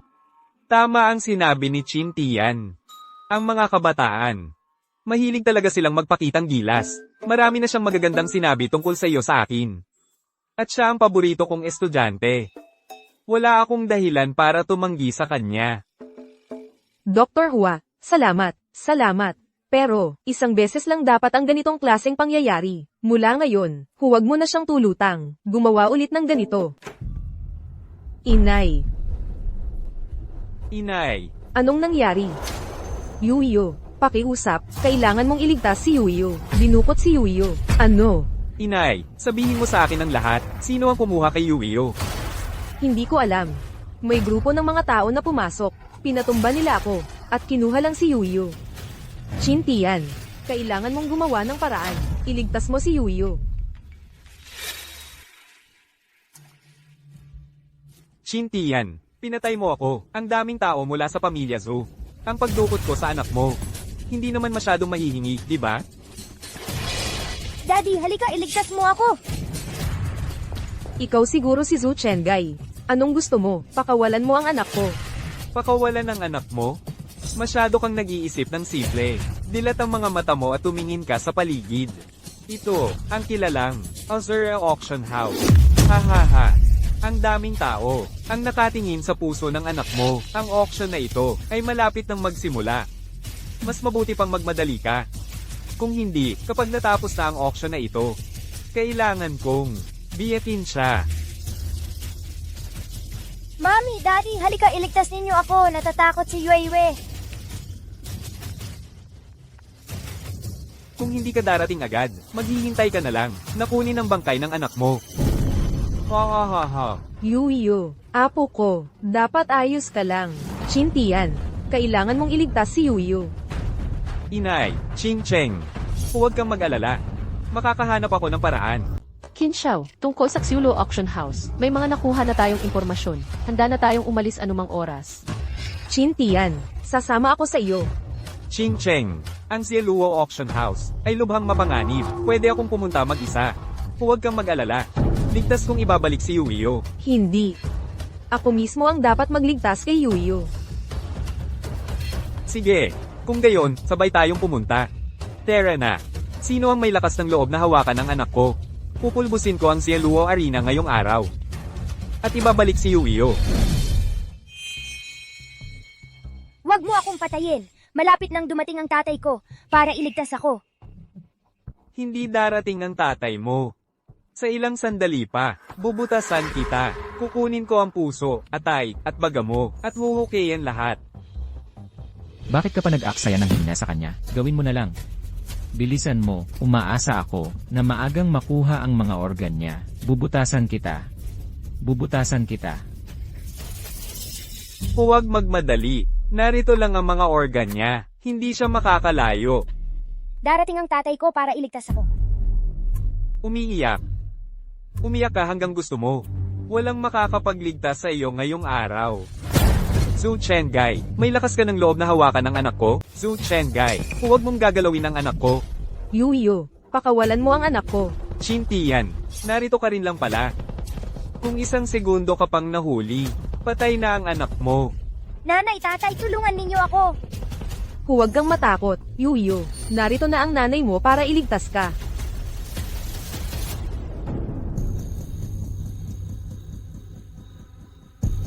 Chin Tian, Huwag kang gagalaw. Kung lalapit ka pa ng isang hakbang, papatayin ko ang anak mo. Huwag, huwag. Kung saktan mo ang anak ko, papatayin kita. Huwag mong kalimutan. Ako ang nasusunod ngayon dito. Kung magmamatigas ka pa, babaliin ko ang isa niyang braso. Huwag, huwag. Ching Cheng, huwag kang magpadalos-dalos. Kung gusto mong iligtas ang batang ito, lumuhad ka, at magmakaawa ka sa akin.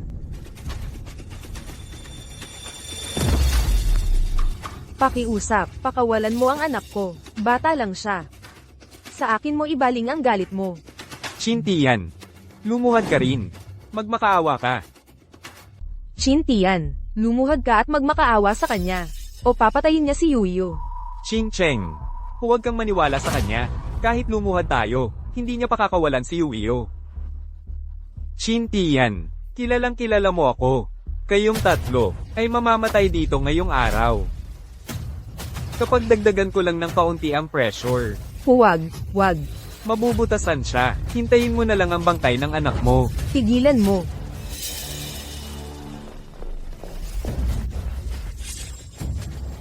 Chintian, kahit dumating ka, kasama ang lahat ng tao mo, mamamatay kayong lahat dito.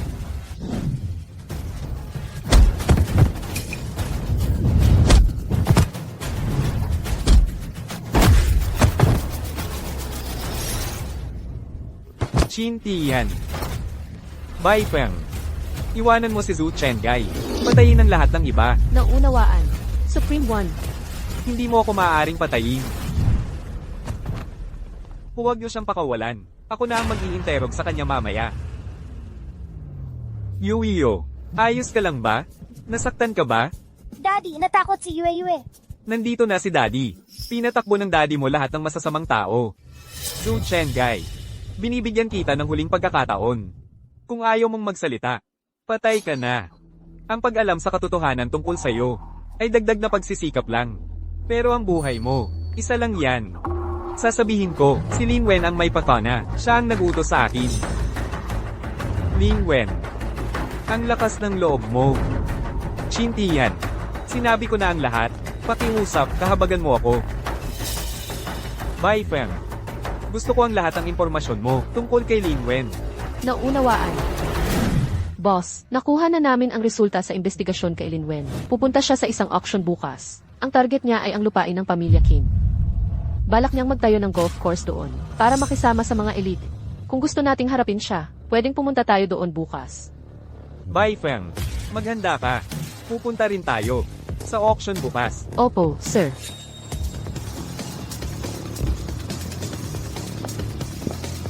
Sir, paumanhin. Pero pribadong auction ito. Kailangan ninyo ng imbitasyon para makapasok. Imbitasyon. Oh, si Young Master Chin pala. Ano ang dahilan ng pagpunta ninyo sa auction? Huwag mong sabihin na hindi ka man lang makapasok sa pinto. Ikaw na asong kalye, huwag mong sabihin na bibilihin mo ang lupain ng pamilya Chin para sa kulungan ng aso. Lin Wen, mabuti pang tumahimik ka. At huwag kang magalit kung papatayin kita ngayon din. Oh, natatakot na ako. Ikaw, isang asong kalye, gusto mo akong patayin. Sa tingin ko, ikaw ang dapat mag-alala sa sarili mo. Baka ikaw ang mamatay sa kanal balang araw. Lin Wen, huwag kang magpakapalad. Makakahanap din tayo ng ebidensya isang araw, at ipaghihiganti ang ating kuya. Kayong dalawa. Gusto ninyong ipaghiganti si Chin Junhao. Ay, please. Panaginip lang yan. Sigurado ako, hindi kayo makakapasok sa pintuang yan, ngayong araw. Kim Chen, ikaw, gusto mong makapasok sa auction, di ba? Ito ang usapan. Ikaw, isuko mo sa akin si Su Kim Chen, sa akin, at ako, bibigyan kita ng dalawa. Su Ching-cheng.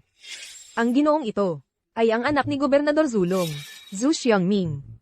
Binata Zhu, ay nagkagusto sa iyo. Swerte mo yan. Ang payo ko sa iyo, ay maging mabuting babae at sumama ka sa kama ni Binata Zhu. Ngayong araw, dadalhin ka namin sa auction, para lumawak ang iyong pananaw.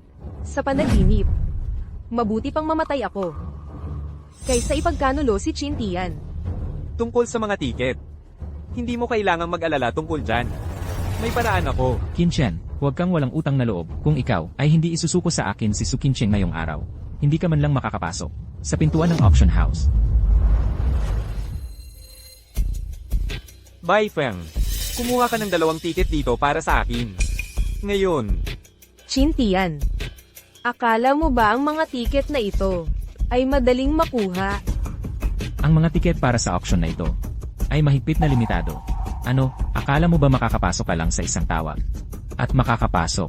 Nakikita ko, kasing tanga mo ang kuya mo. Chin Tian. Siguro dapat lang nating laktawan ang auction na ito. Makakakuha ka ba ng tiket? talaga, magtiwala ka sa akin. Chin Tian. Kung hindi mo ibibigay si Su Ching-cheng kay Master Zhu, sa buong buhay mo, hindi ka na makakakita ng tiket. Anong itsura? Gusto mo pang pumasok sa auction? Panaginip lang yan, sa pekeng tiket mo. Eksakto, Qin-chan. Ito ang totoo. Balang araw, gagawin naming golf course ang iyong Qin family estate. Sa golf course, palagi kitang tatanggapin.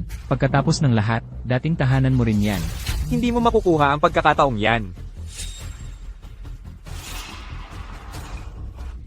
Master Zhu, tanging isang tulad mo, ang makakakuha sa namamahala ng auction na ito, na personal na, sumalubong sa iyo sa pasukan. Siyempre, alam mo kung sino ako. Mr. Chin, taos pusong paghingi ng paumanhin, kung hindi tumawag si Lord Baifeng. Hindi ko sana alam na nandito ka. Samahan ko kayong dalawa sa loob. Ako mismo ang mag-aayos ng mga upuan ninyo. Sige po. Oh, Director Qian. Ako. Ako ang anak ni Zulong, si Zhu Xiangming. Hindi mo ako nakikilala. Su Xiaoming. Hindi, may kailangan ka ba? Hoy! Qin-shan. Maghintay ka lang. Sa lalong madaling panahon, papatayin kita. Sunod na okyon, ang pinakamalaking bid sa event ngayong araw. Mula sa pamilya Qin, isang estate na 30 acre. Ang simula ng tawad ay 200 milyon. Walang limitasyon sa pagtaas ng tawad. Maaari nang magsimula ang pagtatawad. 230 milyon. 250 milyon. 300 milyon ang tawad ko. Mga kaibigan, ang pamilya Lin ang kukuha ng lupang ito. Magpapasalamat ako kung igagalang ninyo ang kahilingan ko. Lin Wen, sino ka ba? Bakit namin dapat pagbigyan ang kahilingan mo? Paano kung isama mo ako sa usapan? Si Zulong ang aking ama.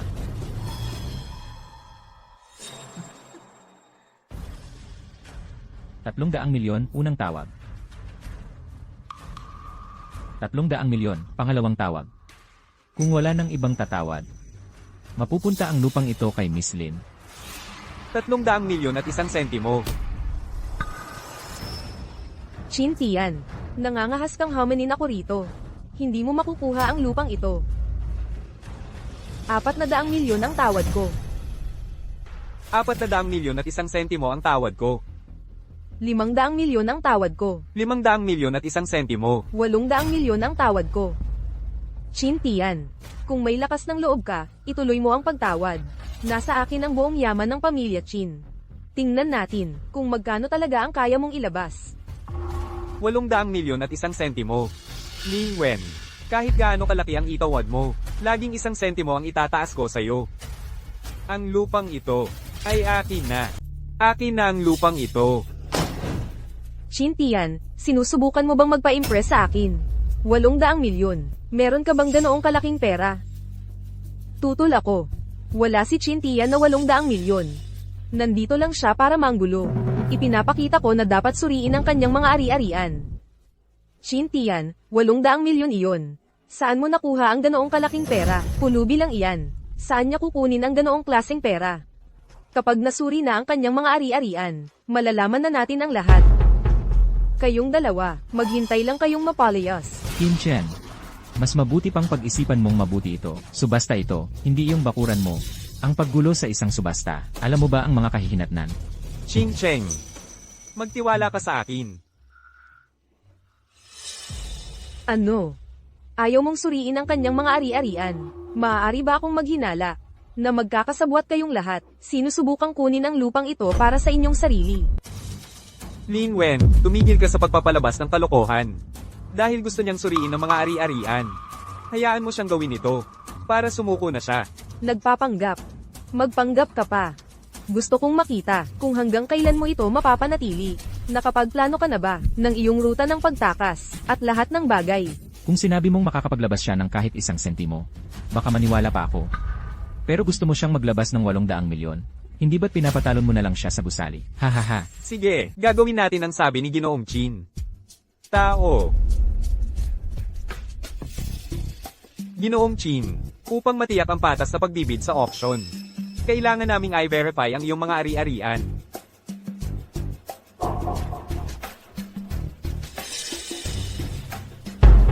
Ginoong King, taos puso po naming paghingi ng paumanhin. Hindi na kailangang i-verify ang iyong mga ari-arian. Maaari kayong magbid sa anumang item sa auction. Bakit? Bakit hindi nyo i-verify ang kanyang assets? Bakit?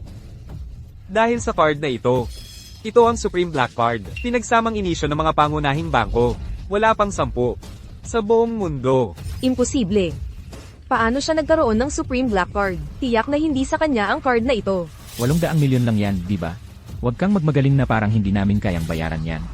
Magpatuloy tayo sa pagbibid. Nagbibid ako ng 1 bilyon. Kinshan, may pera ka, di ba? Kung may bayad ka, tuloy mo ang pagbid sa akin. Ginugulo ang ayos ng auction. Tao. Samahan palabas ang dalawang ito, mula rito. Bakit nyo kami pinalalabas? Normal lang ang pagbibid namin. Si Zulong ang tatay ko. Kahit na si Zulong ang naririto ngayon, matapang ko rin siyang palalabasin. Hoy, kayong lahat naglolokohan lang. Nakakainis talaga ako. Ginoong Zu, pakiusap, kumalma po kayo. Ganon-ganon na lang ang pagpapalaya sa'yo. Siguradong magsisisi sila. Ikaw ang may kasalanan nito. Kung hindi dahil sa'yo, hindi ako mapapahiya ng ganito. Ginoong Zu, yung pagbili sa lupang iyon. Siguro si Chin Tian ang bumili nyon. Na ipagbili niya ang lahat ng ari-arian niya para makuha iyon. Kung gusto mong makuha ang loob ni Su Ching-cheng. Meron akong naisip. Sabihin mo, Ang ina ni Su Ching-cheng, pera lang ang iniisip. Basta makuha mo ang pagsang-ayon niya. Yung iba pa, madali na lang iyon. Ginoong Zu, na nagustuhan mo ang aming Ching-cheng. Karangalan niya iyon. Tingnan mo ang hubog ng katawan. Tingnan mo ang mukha. Nako, isa siya sa 1 milyon. Zu Xiangming, anong ginagawa mo sa bahay namin? Hindi ka welcome dito. Umalis ka na. Hoy, Su Ching-cheng. Ang kapal ng mukha mong kausapin ng ganyan si Ginoong Zu. Ma, pinagtatanggol mo siya sa akin. Ginoong Zu. Ching-cheng, simula ngayon, sayo na siya. Tungkol naman kay Chin Tian, sisiguraduhin kong hiwalayan niya ito sa lalong madaling panahon. Kincheng, narinig mo ang sinabi ng nanay mo. Zu Xiangming, anong akala mo ginagawa mo? Oras na para gawin natin ang pinunta natin dito. Ha? Gago ka. Bitawan mo ako. May sasabihin ako sa'yo. Sige, sumigaw ka. Sumigaw ka ng sumigaw ngayon, wala ring mangyayari. Hindi ka makakatakas sa akin. Bitawan mo. Su Xiaoming, sabi ko bitawan mo ako. Chin Tian, yang batang yan. Pinaghintay mo ng matagal si Ching Cheng para sa wala, at hanggang ngayon, ayaw mo pa siyang pakawalan. Tingnan mo ang dala ni Ginoong Zu. Ngayon, tingnan mo ang kahabag-habag mong sarili. Karapat-dapat ka ba kay Ching Cheng? Kintian, yung batang yan. Pag-isipan mo, ano bang may bibigay mo sa kapatid kong si King Sheng? Bakit hindi na lang kayo magpakalayo ng maayos? Palayain mo na siya. Hayaan mo siyang magpakasal sa mayaman. At manirahan sa malaking mansyon, okay? Kinchen, kung talagang mahal mo si Su Kincheng, dapat pakawalan mo siya.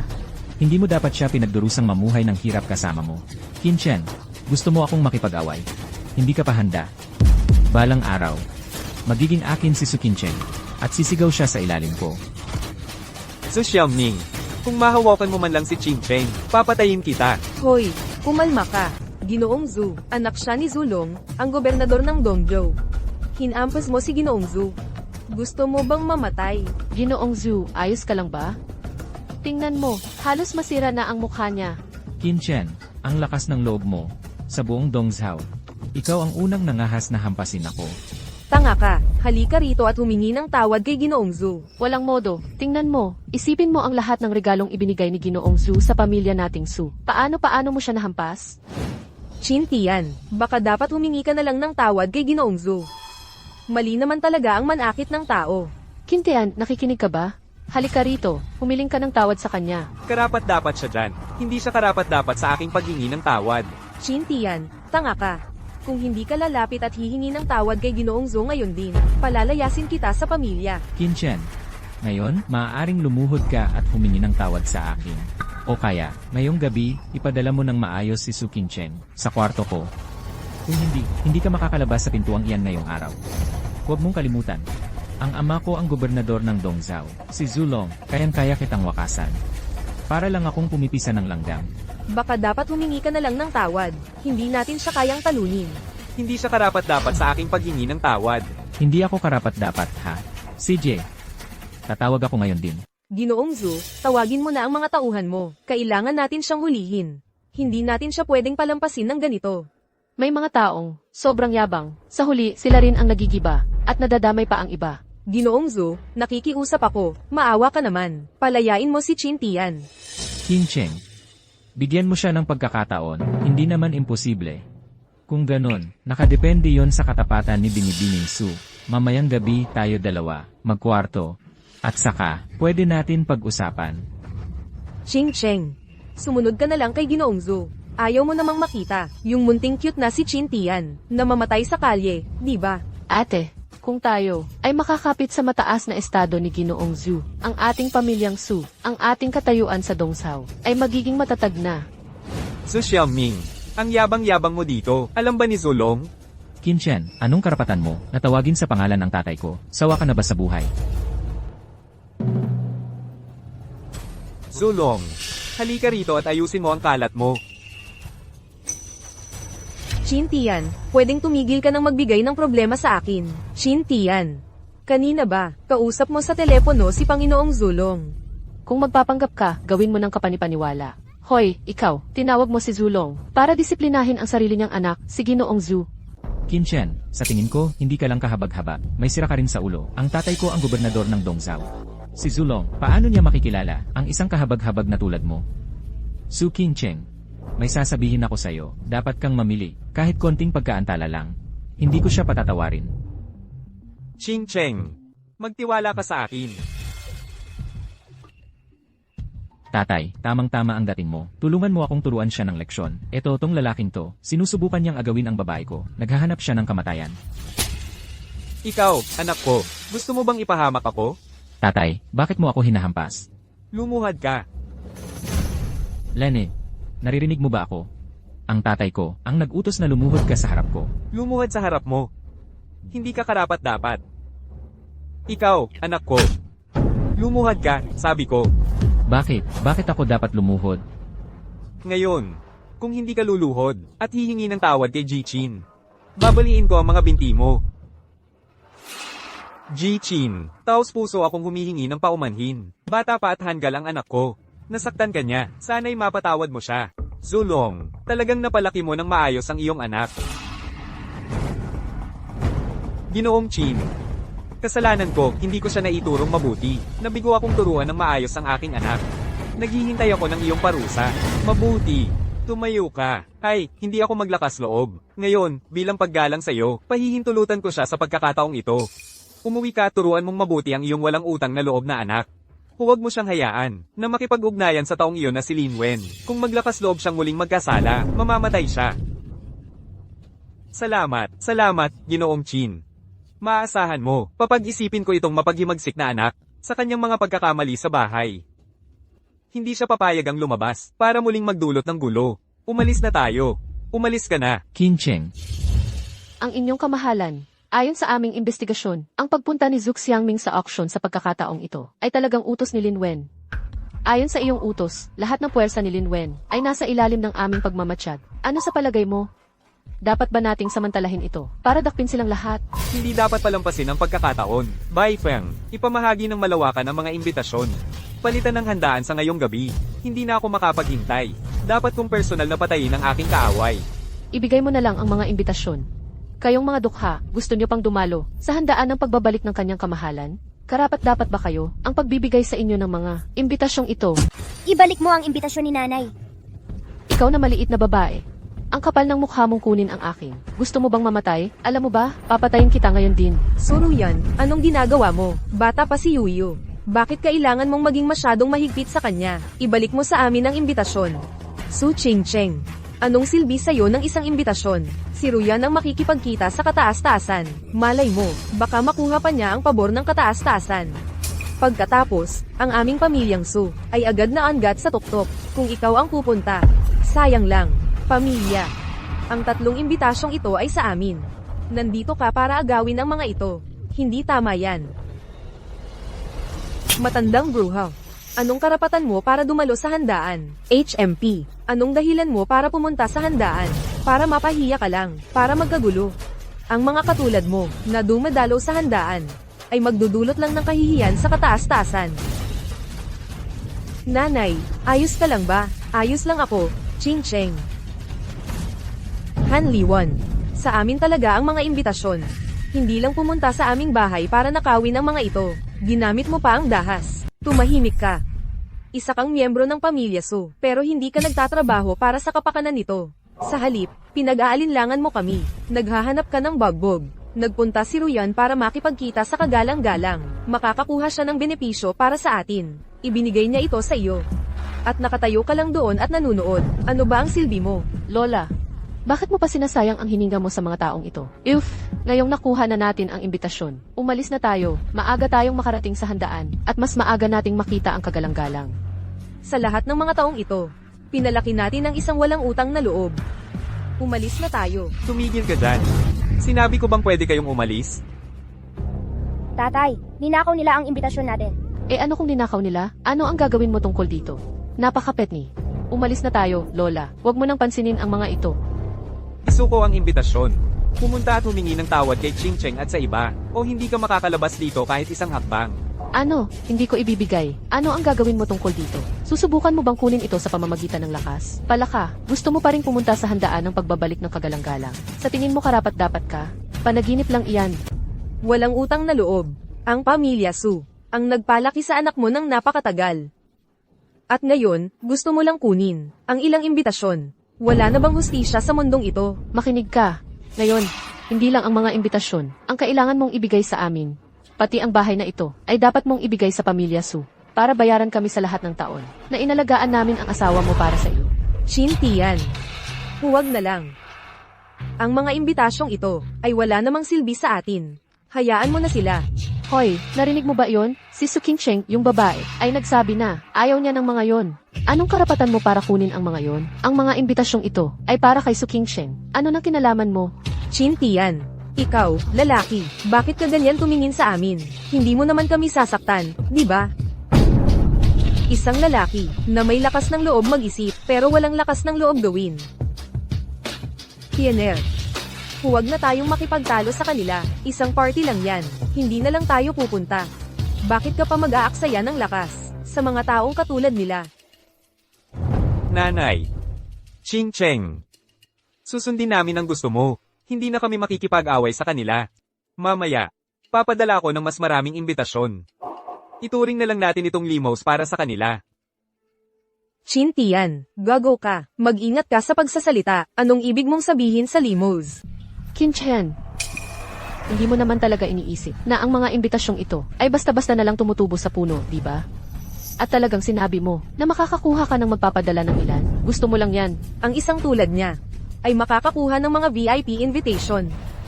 Sa tingin ko, baka nakapulot lang yan sa kalsada. Bye, Feng. Padalhan mo ako ng 3 imbitasyon. HMP. Hindi ka naniniwala, edi hintayin mo. Sige, gusto kong makita kung paano mo makakakuha ng magpapadala ng mga imbitasyon. Nandito lang ako at manunood. Kung hindi mo agad makuha ang mga imbitasyong yan, tingnan natin kung anong gagawin mo. Kung talagang makakakuha siya ng mga imbitasyon, papangalanan ko siya. Yung 3 imbitasyong yan, hindi mo alam kung gaano kaswerte si Su Qingcheng para makuha ang mga yon. At iniisip mo na lahat ng imbitasyon ay basta-basta na lang nahulog mula sa langit.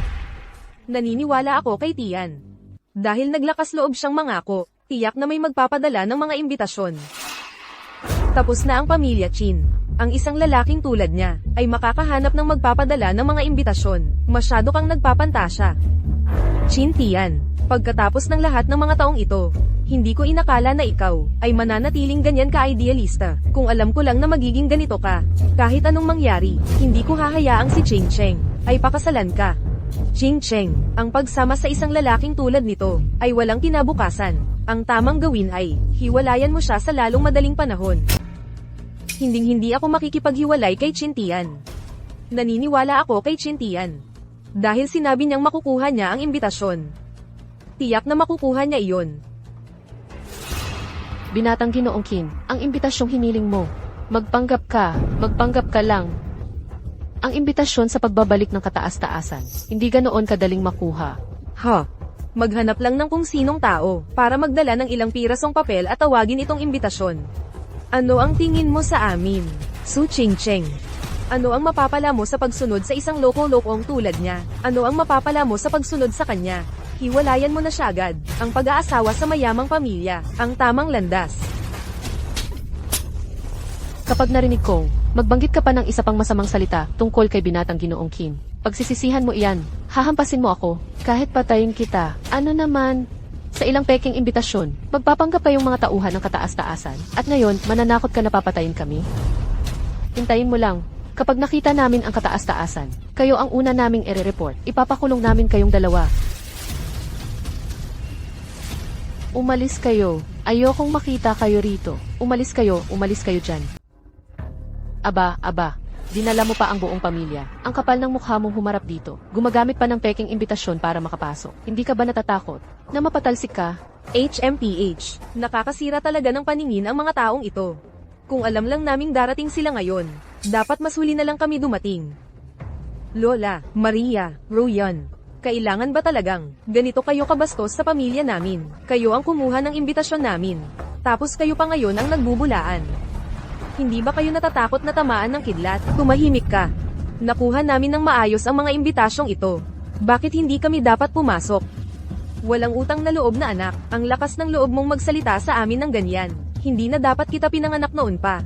Maria, kayo naman ang nagsimula nito. Ako. Ching Cheng, huwag mong baba ng sarili mo sa kanila. Mga walang kwentang sinasabi. Mga makukulit. Ganyang pamilya lang talaga ang gagawa ng ganyang kalokohan. Makulit. Sino ang tinatawag mong makulit? Gagatin ko ang bibig mo. Tianer, hayaan mo na.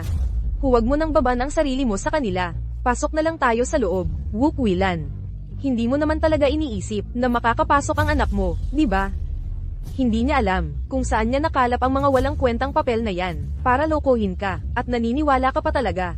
Kung maglakas loob kang gamitin ang mga imbitasyong yan para pumasok. Ang mga gwardya. Kung may gustong magpakatanga, ano naman ang magagawa natin? Mga peke ang invitation nila. Palalayasin sila sa sandaling makapasok sila. Dito na lang tayo manood ng palabas. Huwag mong sasabihin yan tungkol sa tatay ko. Ikaw, maliit. Ang lakas ng loob mong sumagot sa akin. Sasampalin kita ng malakas. Naririnig mo ba? Magsipag-ingat kayo. Kung muling manakot kayo sa anak ko, huwag ninyong sisihin ang sarili ninyo. Ikaw, ang lakas ng loob mong manakot sa amin. Kapag nakamtan ko na ang pabor ng kagalang-galang, ipapapatay ko kayo at bunutin ang dila nitong maliit. Ma, Lola, pasok na tayo ngayon. Bakit pa natin sila papansinin? Kung malampasan natin ang seremonya ng pagbabalik ng kagalang-galang, iyon ang tunay na pagkawala. Tara na. Bilisan nyo at tingnan ang mga yan. Huwag nyo akong ipagpahuli sa pagtingin sa kagalang-galang. Hindi na balido ang inyong mga imbitasyon. Hindi kayo maaaring pumasok. Imulat mo ang iyong mga mata at tingnan mabuti. Nakalagay dito ang personal na lagda ng kataas-taasang isa. Anong karapatan mo para pigilan kaming pumasok? Gusto mo bang mawalan ng trabaho? Kayong tatlo, nakikiramay po ako, ngunit wala na saysay ang inyong imbitasyon. Hindi kayo maaaring pumasok. Hinahadlangan mo akong makita ang kataas-taasang isa. Gusto mo bang mamatay? Ang pagsingit sa handaan ng kataas-taasang isa. Dapat alam mo kung ano ang kahihinatnan. Umalis ka na. Ayaw ko na nga ring pumasok. Tingnan mo kayong mga tao. Anong klaseng mga gwardiya kayo? May isip ko na lang kung ano ang lagay sa loob. King Cheng. Ikaw pala. Ikaw ang nagbigay sa akin ng peke na imbitasyon kahapon. Inilagay mo kami sa kahihiyan. Suro yan. Huwag kang magsalita ng kung ano-ano dito. Kahapon, pagkatanggap ko pa lang ng imbitasyon, agad mo itong kinuha sa akin. Ano ang kinalaman ko doon? Ching Cheng, bakit ka pa makikipagtalo sa kanila? Malapit nang magsimula ang handaan. Kahit kami hindi makapasok, akala mo makakapasok ka? Panaginip lang yan.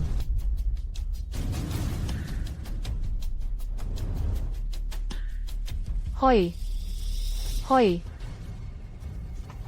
Bye, Feng. Papasukin ninyo si Suruyan, at ang iba pa. Lahat ng ginawa nila, kay Qing Cheng noon. Ngayon ay babayaran nila, ng 100 beses. Lola, mag-isip ka ng paraan. Magsisimula na ang piging. Hindi pa tayo nakakapasok. Natawagan ko na ang lahat ng pwedeng tawagan. Hindi mo ba alam kung gaano kahirap makakuha ng imbitasyon? Dapat kinuha ko na lang. Dapat kinuha ko ang mga imbitasyong iyon kay Su Qingcheng. Oo, sige. Binibini. Nagkamali ako kanina. Wasto pa rin ang inyong mga imbitasyon. Maaari na kayong pumasok. Ano ba ang silbi mo? Hindi mo pa rin maayos ito. Kapag nakita ko ang kataas-taasan, ipaparusahan kita ng mabigat. Ruyan. Siguro nga, pinagmamasdan ka ng kataas-taasan. Kapag nakapasok na tayo, kailangan mong samantalahin ang pagkakataon. Kung maakit mo ang kataas-taasan, tayo ay angat sa tuktok. Ruyan. Nasa iyo ang pag-asa ng pamilyang Su. CJ, tara na. Ang ganda ng lugar na ito. Tingnan mo ang mga cute na to. Hindi ka pa nakakapunta sa ganito kagandang lugar. Sa buong buhay mo, di ba? Ngayon, dapat talaga. Tingnan ninyong mabuti ang paligid. Wala na kayong ibang pagkakataong ganito para makapunta sa ganitong klaseng lugar. Paano kayo nakapasok? Siyempre, utos iyon ng kagalang-galang. Kaya kami nakapasok. Matagal nang interesado ang kagalang-galang sa aming Ruyan. Ngayon, ang aming Ruyan, ang gusto ng kagalang-galang. Hindi tulad ng iba, nakakuha lang ng ilang imbitasyon, ay nagyayabang na, hindi alam ang lugar nila. Siya ang gusto ng kagalang-galang. Bakit hindi ko alam ito? Qingchen, akala mo kung sino ka na? Kailangan ba ng kagalang-galang na i-report sa iyo ang bawat bagay? Akala mo kung sino ka na, ha? Wala kang self-awareness. Pagdating ng kagalang-galang, papagalitan kita sa kanya. Ang tulad mo, ay hindi karapat-dapat mabuhay sa mundong ito. E di maghihintay ako dito, sa pagdating ng kagalang-galang. Gusto kong makita, kung paano niya ako papagalitan. Chintian, sandali lang. Huwag kang lalapit. Nakikiusap ako kay Ruyan, na magsalita ng mabuti para sa iyo sa kanyang kamahalan. Si Ruyan lang ang makakatulong sa iyo. O patay ka na. Chintian, baka dapat laktawan na lang natin ang handaan na ito. Paano kung ma-offend natin ang kanyang kamahalan? Umalis na tayo. Qing Cheng, hindi tayo pagagalitan ng kanyang kamahalan. Sa halip, mainit niya tatanggapin. Qingchen, akala mo ba ang kanyang kamahalan ay isang philanthropist? Inaasahan mo talaga na tatanggapin ka ng kanyang kamahalan? Panaginip lang yan. Ang isang taong mayabang tulad ni Ruyan, maghintay ka lang. Sisiguraduhin kong mabulok siya sa bilangguan. Ang sino mang mag-akalang mapapabulok nila ako sa bilangguan, ay malamang hindi pa pinapanganak. Kayong mga tao, ang dapat mag-ingat. Huwag kayong makipag-away sa maling tao. Qingchen, ang yabang mo magsalita. Pagdating dito ng kanyang kamahalan, huwag kang umiyak. Ang kanyang kamahalan ay walang awa. Chintian, ngayong araw, marami kang kaaway. Kahit ang biyenan mo ay handang ay pakulong ka. Ling Wen, ang lakas ng loob mo. Anong hindi ko kayang gawin? Ikaw ang dapat mag-alala ngayon. Ang mga ginawa mo kay Zulong, kung malaman ito ng kagalang-galang. Akala mo ba makakalusot ka? Binibining Lin. Mukhang magkapareho tayo ng kalaban. Maaari na tayong magtulungan para makulong si Chintian. Ang taong katulad niya, hindi dapat pinapalaya. Nakalap ko na ang lahat ng ebidensya ng pakikipagsabuatan ni Chintian kay Zulong para lipulin ang pamilya Zhu. Ebidensya ng pagpatay kay Yun Tao at isang petisyon mula sa mga maharlika ng Eastern Zhou. Sa pagkakataong ito, kahit gaano pa kalakas ang kanyang mga backer, ang kagalang-galang, hindi ka palalampasin. Akala mo ba magiging epektibo ang ebidensya mo? Kung ganyan ang gusto mong laro, pag-usapan natin kung paano mo pinatay ang pamilya Qin at inagaw ang kanilang mga ari-arian. Ang utang na yon, kailangan din nating pag-usapan. Chintian, huwag kang magsalita ng ganyan sa akin. Mayroon ka bang patunay sa sinasabi mo? Patunay? Ako mismo ang buhay na patunay. Chintian, Alam mo ba, kung sino ang kagalang-galang? Siya ang kataas-taasan ng Hidden Dragon Hall, ang susunod na pinuno ng bansa, Qin Tian. Patay ka na. Wala nang makakapagligtas sa iyo ngayon. Dumating na ang kagalang-galang.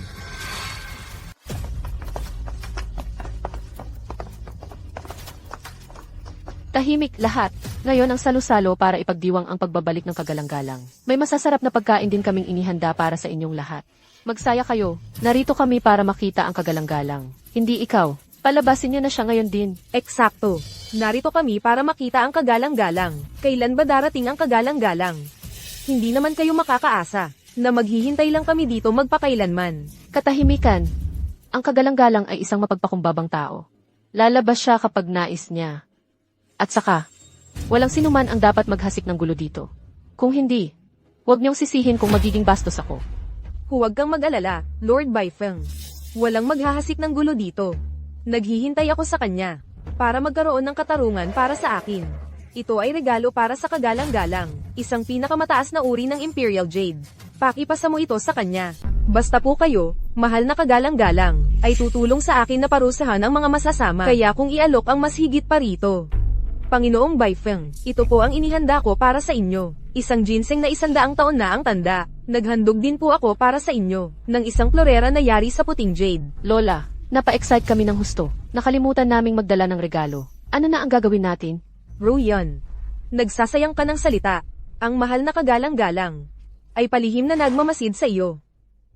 Ang iyong pagdalo rito ay para sa mahal na kagalang-galang, ang pinakamahalagang regalo. Tama. Ang iyong pagdalo lamang sa selo-selong ito ay magpapasaya na ng husto sa mahal na kagalang-galang. Eksakto. Ako ang pinakamagandang regalo. Ngayong araw, iaalay ko ang aking sarili. Sa mahal na kagalang-galang, mamayang gabi, sisiguraduhin kong mapaglilingkuran ko siya ng maayos. Panginoong Baifeng, ang pamilyang iyon na 4 ang miyembro ay hindi naghanda ng regalo para sa inyo. At may dahilan akong maghinala na sila ay nandito gamit ang ninakaw na imbitasyon. Hintayin nating dumating ang kagalang-galang. Dapat nating suriing mabuti ang imbitasyon ng kanilang pamilya. Oo, hindi tayo pwedeng magpalampas ng kahit isang masamang tao. Qin Tian, wala na tayo. Sisihin tayo ng kagalang-galang. Tiener, habang hindi pa dumarating ang kagalang-galang, lalabas muna ako para maghanda ng regalo para sa kagalang-galang. Ang paghahanda ng regalo ngayon ay huli na. Wala kang ipinakita na paggalang sa kagalang-galang. Ang kagalang-galang ay isang mapagpakumbabang tao na ayaw sa pagpapasikat. Kaya nga, ang hindi pagbibigay ng regalo ang tamang desisyon.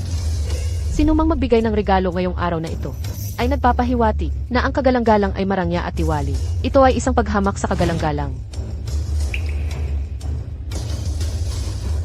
Ang pagbabalik ng kagalang-galang ngayon ay una sa lahat upang makipagkita sa mga nakatatanda ng Dongsaw. Naghanda ako ng isang masaganang regalo para sa asawa ng kagalang-galang. Gusto ako ng todo ng kagalang-galang. Naghanda pa siya ng regalo para sa akin. 10 piraso ng 100 taong gulang na ginseng. Isang tunay na painting ni Tangbuhu. Isang dekalidad na imperial na berding jade. Isang pares ng dekalidad na agata. Ginang, ito ay tanda ng pagpapahalaga ng kagalang-galang. Mangyaring tanggapin ito. Dahil ang kagalang-galang ay nagpakita ng labis na pagsisikap para suyuin ako at naghanda ng napakaraming regalo para sa akin. Sa palagay ko tatanggapin ko na lang ito ng hindi buong puso. Baifeng, ano ang ibig sabihin nito? Ito ang mga regalong inihanda ng kagalang-galang para sa akin. Anong karapatan mo para pigilan ito? Suruyan, para sa iyo ba talaga ang mga bagay na ito? Hindi ka karapat-dapat na tumanggap ng mga regalo ng kagalang-galang. Ginang, ito ay para sa inyo. Para sa akin. Mali siguro kayo. Hindi mali. Ito nga talaga ang regalo ng kagalang-galang. Para sa inyo. Panginoong Baifeng, may asawa na si Su Qingcheng. May anak na siya ng ganito kalaki. Paano maaaring magkagusto sa kanya ang kagalang-galang? Panginoong Baifeng, mali siguro kayo. Paano maaaring magkaroon ng pagtingin ang kagalang-galang sa isang babaeng may asawa? Paano ako magkakamali? Ito ay regalo para sa kataas-taasang isa. Isang regalo para sa asawa ng kataas-taasang isa. At ang kataas-taasang isa ay narito mismo sa eksena. Siya ang kataas-taasang isa. Imposible. Talagang imposible yan. Ang walang kwentang yun. Paano siya magiging kataas-taasang isa? Mali ka siguro. Kung siya ang kataas-taasang isa, ako naman ang emperador. Sino ang maniniwala na ang isang asong kalye ay maaaring maging kataas-taasang isa? Karapat-dapat ba siya?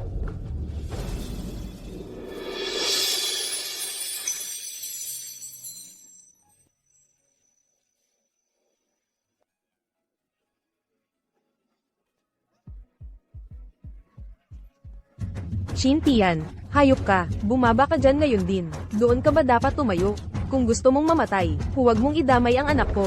Su Ching-cheng, maliit na demonyo ka, bumaba ka rito. Ang gago na to, hindi maaaring maging kataas-taasang isa. Gusto mo bang mapahamak ang pamilya namin? Qin Chen, Bei Feng, sa tingin ko nagpapanggap ka lang. Nandito kaming lahat, akala mo ba mga tanga kami? Maghintay ka lang, pagdating ng tunay na kataas-taasang isa. Tingnan natin kung ano ang gagawin mo. Pagdating ng panahong yun, siguradong patay ka. Ang kapal ng mukha mo. Lord Zulong, Chairman Chen, may isang tanga dito, na nagpapanggap bilang kataas-taasang isa. Dapat mong parusahan siya ng mabuti. Bruha, tumigil ka. Tito Kian, ako ang nobya ni Duo-Duo. Kanina lang ay, inapi kami ng taong ito. Tito, dapat po kayong magturo sa kanya para sa amin. Mula ngayon, wala nang kinalaman si Duwo-Duwo sa iyo. Kapag nalaman ko na ginagamit mo ang pangalan ni Duwo-Duwo sa labas para manloko ng mga tao, huwag mong sisihin kung magiging mahigpit ako. Tito, tunay ang pagmamahalan namin ni Duo-Duo. Hindi niyo po ako maaaring ganyanin. Tumigil ka nga. Kung hindi dahil sa iyo, Bruha, na nakasakit sa kagalang-galang. Paano magiging ganito si Duwo-Duwo hanggang ngayon, na nag-iisip sa bahay sa kanyang mga pagkakamali? Kami ay nagpupugay sa kagalang-galang. Imposible ito. Paano siya magiging kagalang-galang? Niloloko ninyo ako, tama ba? Nagpe-play kayo. Peking ito, lahat ay peke. Siya ay isang asong kalye. Paano posible na maging kagalang-galang? Chintian. Ilan ang hinir mo ngayon para sumama sa iyo sa palabas na ito? Gumastos ka ng malaki, ano? Hanggang ngayon, iniisip mo pa rin na ito ay palabas? Suruyan, Lin Wen. Mag-sorry ka na ngayon din. Kung hindi, magdudusa ka.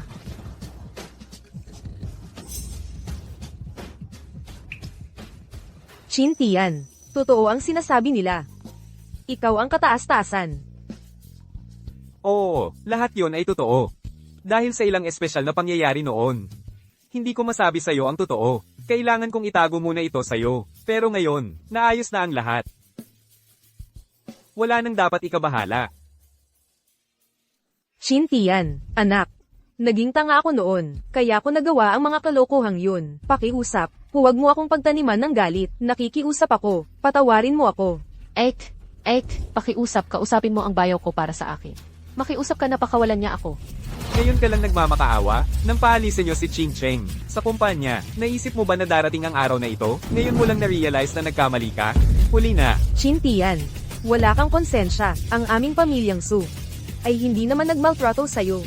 Nagbabayad puri ka ba ngayon? Hindi nagmaltrato sa akin? Walang hiya.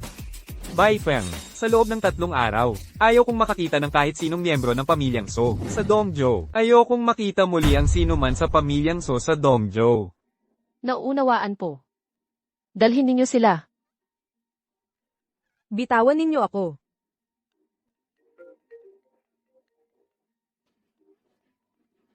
Jilin, may nangyaring kakilakilabot.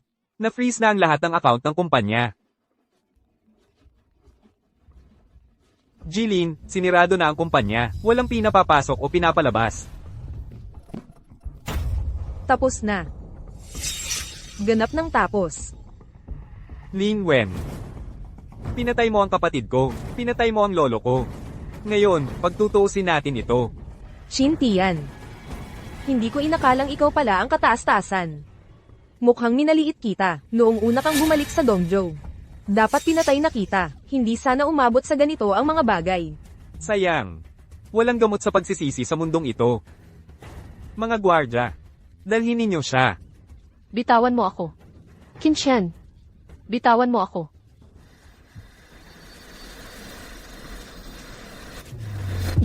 Hoy, Chintian.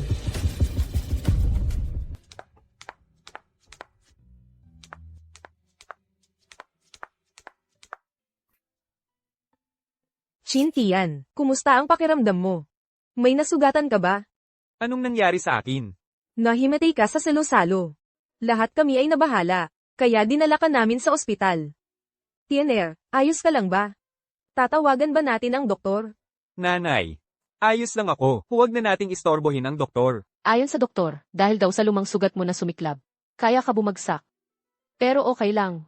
Sinabi rin niya, na malalim ang iyong panloob na enerhiya, kaya dapat ay maayos ka na ngayon. Tatay, kailangan mong gumaling ka agad at makipaglaro sa akin. Hindi ka pwedeng nakahiga lang dyan sa ospital magpakailanman. Huwag kang mag-alala. Gagaling din ang tatay mo sa lalong madaling panahon. Bakit ka tumatakbo? Paano kung may mabangga ka? Hintayin mo ako.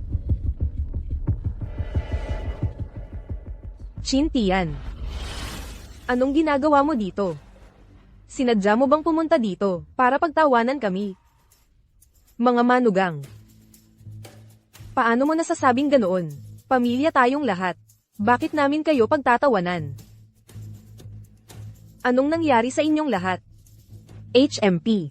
Kung hindi dahil sa iyo. Hindi nababaliw si Ruyan. Hindi sana nagkaganito ang pamilyang Su. Pagkatapos ng homecoming banquet, ang pamilya Su ay pinagkaguluhan ng lahat ng malalaking pamilya sa Dongzhao. Nabangkarote ang kumpanya ng isang gabi. Hindi kinaya ng matriarch ang balita at naging nakaratay sa kama. Nabaliw din si Suruyan. Ang dating maluwalhating pamilyang Su ay ngayon wala nang halaga kundi basura. Chintian, ikaw ang may kasalanan sa lahat. Kung hindi dahil sa iyo, hindi sana nagkaganyan ang pamilya Su. Hindi sana naging kaaway ng lahat ang pamilya Su. Lahat ng ito ay dahil sa iyo. Nanay, paano mo masisisi si Chintian sa lahat ng ito? Malinaw na dahil ito sa sarili ninyong kasakiman. Ang kapal ng mukha mong pumunta rito at baliktarin ang sitwasyon at sisihin kami. Walang kwentang pinalaki ng pamilya Su sa mga taong ito. Walang utang na loob. Kung nakinig ka lang noon, at nagpakasal sa mayamang tagapagmana, ang pamilya nating Su, hindi sana nagdusa ng ganito. Ngayong ganito na ang nangyari.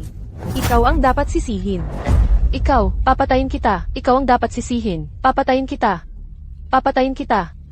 Kayong lahat ang may kasalanan. Walang hanggan ang kasakiman ninyo. Wala kayong ibang dapat sisihin kundi ang sarili ninyo. Dapat iniisip ninyo. Nanay. Ngayon, ang pamilya Su ay konti na lang ang natitira. Paano kung lumipat ka na lang at tumira kasama ko sa villa? Para magtulungan tayo. Kung hindi, mag-isa ka lang dyan. Paano ka mabubuhay? Ching Cheng, ayos ka lang ba? Ayos lang ako. Huwag kang magkunwari dito, sa iyong pekeng awa. Gusto mo akong patirahin, pero, para lang pagtawanan ng kapalaran namin. May masamang balak ka, nanay, paano mo nasabi yan? Anak mo ako, bakit ko kayo sasaktan? Sa tingin mo maniniwala ako sa'yo? Para bang may mabuti kang hangarin? Kung ayaw mong maniwala, wala na tayong magagawa. Oo, Bianan. Kayo na lang ang tumira sa Palasyong Villa. Sa ganoon, magtutulungan din tayo. Hindi ba't panalo tayong lahat? Panalo, ang pamilya Su ay nabangkarote mo. Si matandang ginang Su ay napagalit mo hanggang sa mahiga sa kama. Ruyan ay napunta sa ganitong kalagayan dahil sa'yo. Ito ang tinatawag mong panalo. Bianan.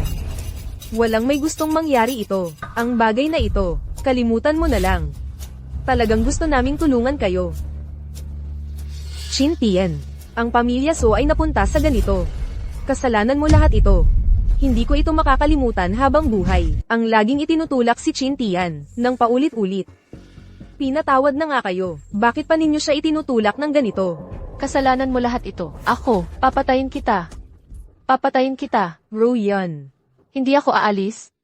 Hindi, ako ang asawa ng Supreme Master. Ruyan, tigilan mo ang pagpapantasya. Hindi ka kailanman magiging asawa ng Supreme Master. Umalis ka na. Hindi ako aalis. Hindi. Hindi. Chintian. Tama ka, Tian.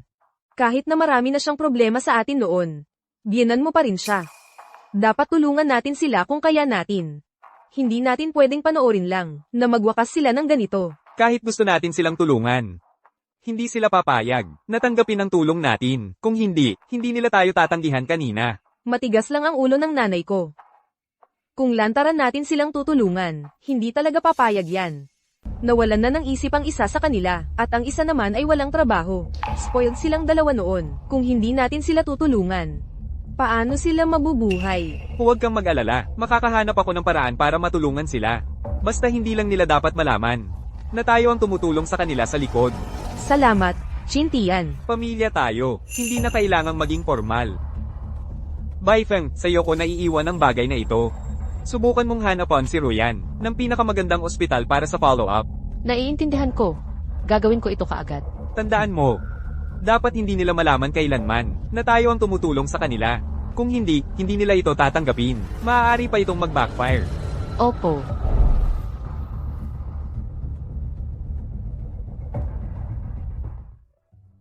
Yuyo, Chintian, tama na ang paglalaro, halika na at kumain.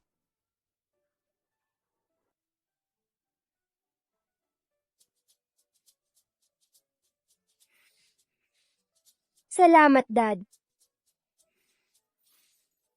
Heto. Ching Cheng. Mayroon akong gustong pag-usapan sa iyo. Ikaw ang bahala sa lahat ng desisyon. Gusto kitang ilipat sa Hidden Dragon Hall. Mabigat ang seguridad doon. Puno ng mga bihasang mandirigma. Sa ganoon, ang kaligtasan ninyo ay magiging mas garantisado. Nag-aalala ako na kapag nasa misyon ako, kayo ang pagtutuunan para dakpin muli. Hindi ko na kayang tiisin ang ganoong klaseng paghihirap muli. Matanda na ako ngayon, pwede akong pumunta kahit saan. Basta't kasama ko kayong lahat, ayos lang, ikaw ang bahala. Basta't ang pamilya natin ay magkakasama. Sige, dadalhin ko kayo sa Hidden Dragon Hall. Sa ganoon, ang pamilya natin ay magkakasamang masaya. Kahit saan, ayos lang. Basta't ang pamilya natin ay mabubuhay ng masaya, iyon lang ang mahalaga. Kahit saan ka man, iyon ang ating tahanan. Okay, Ching Cheng. Salamat sa suporta mo. Aalis tayo bukas.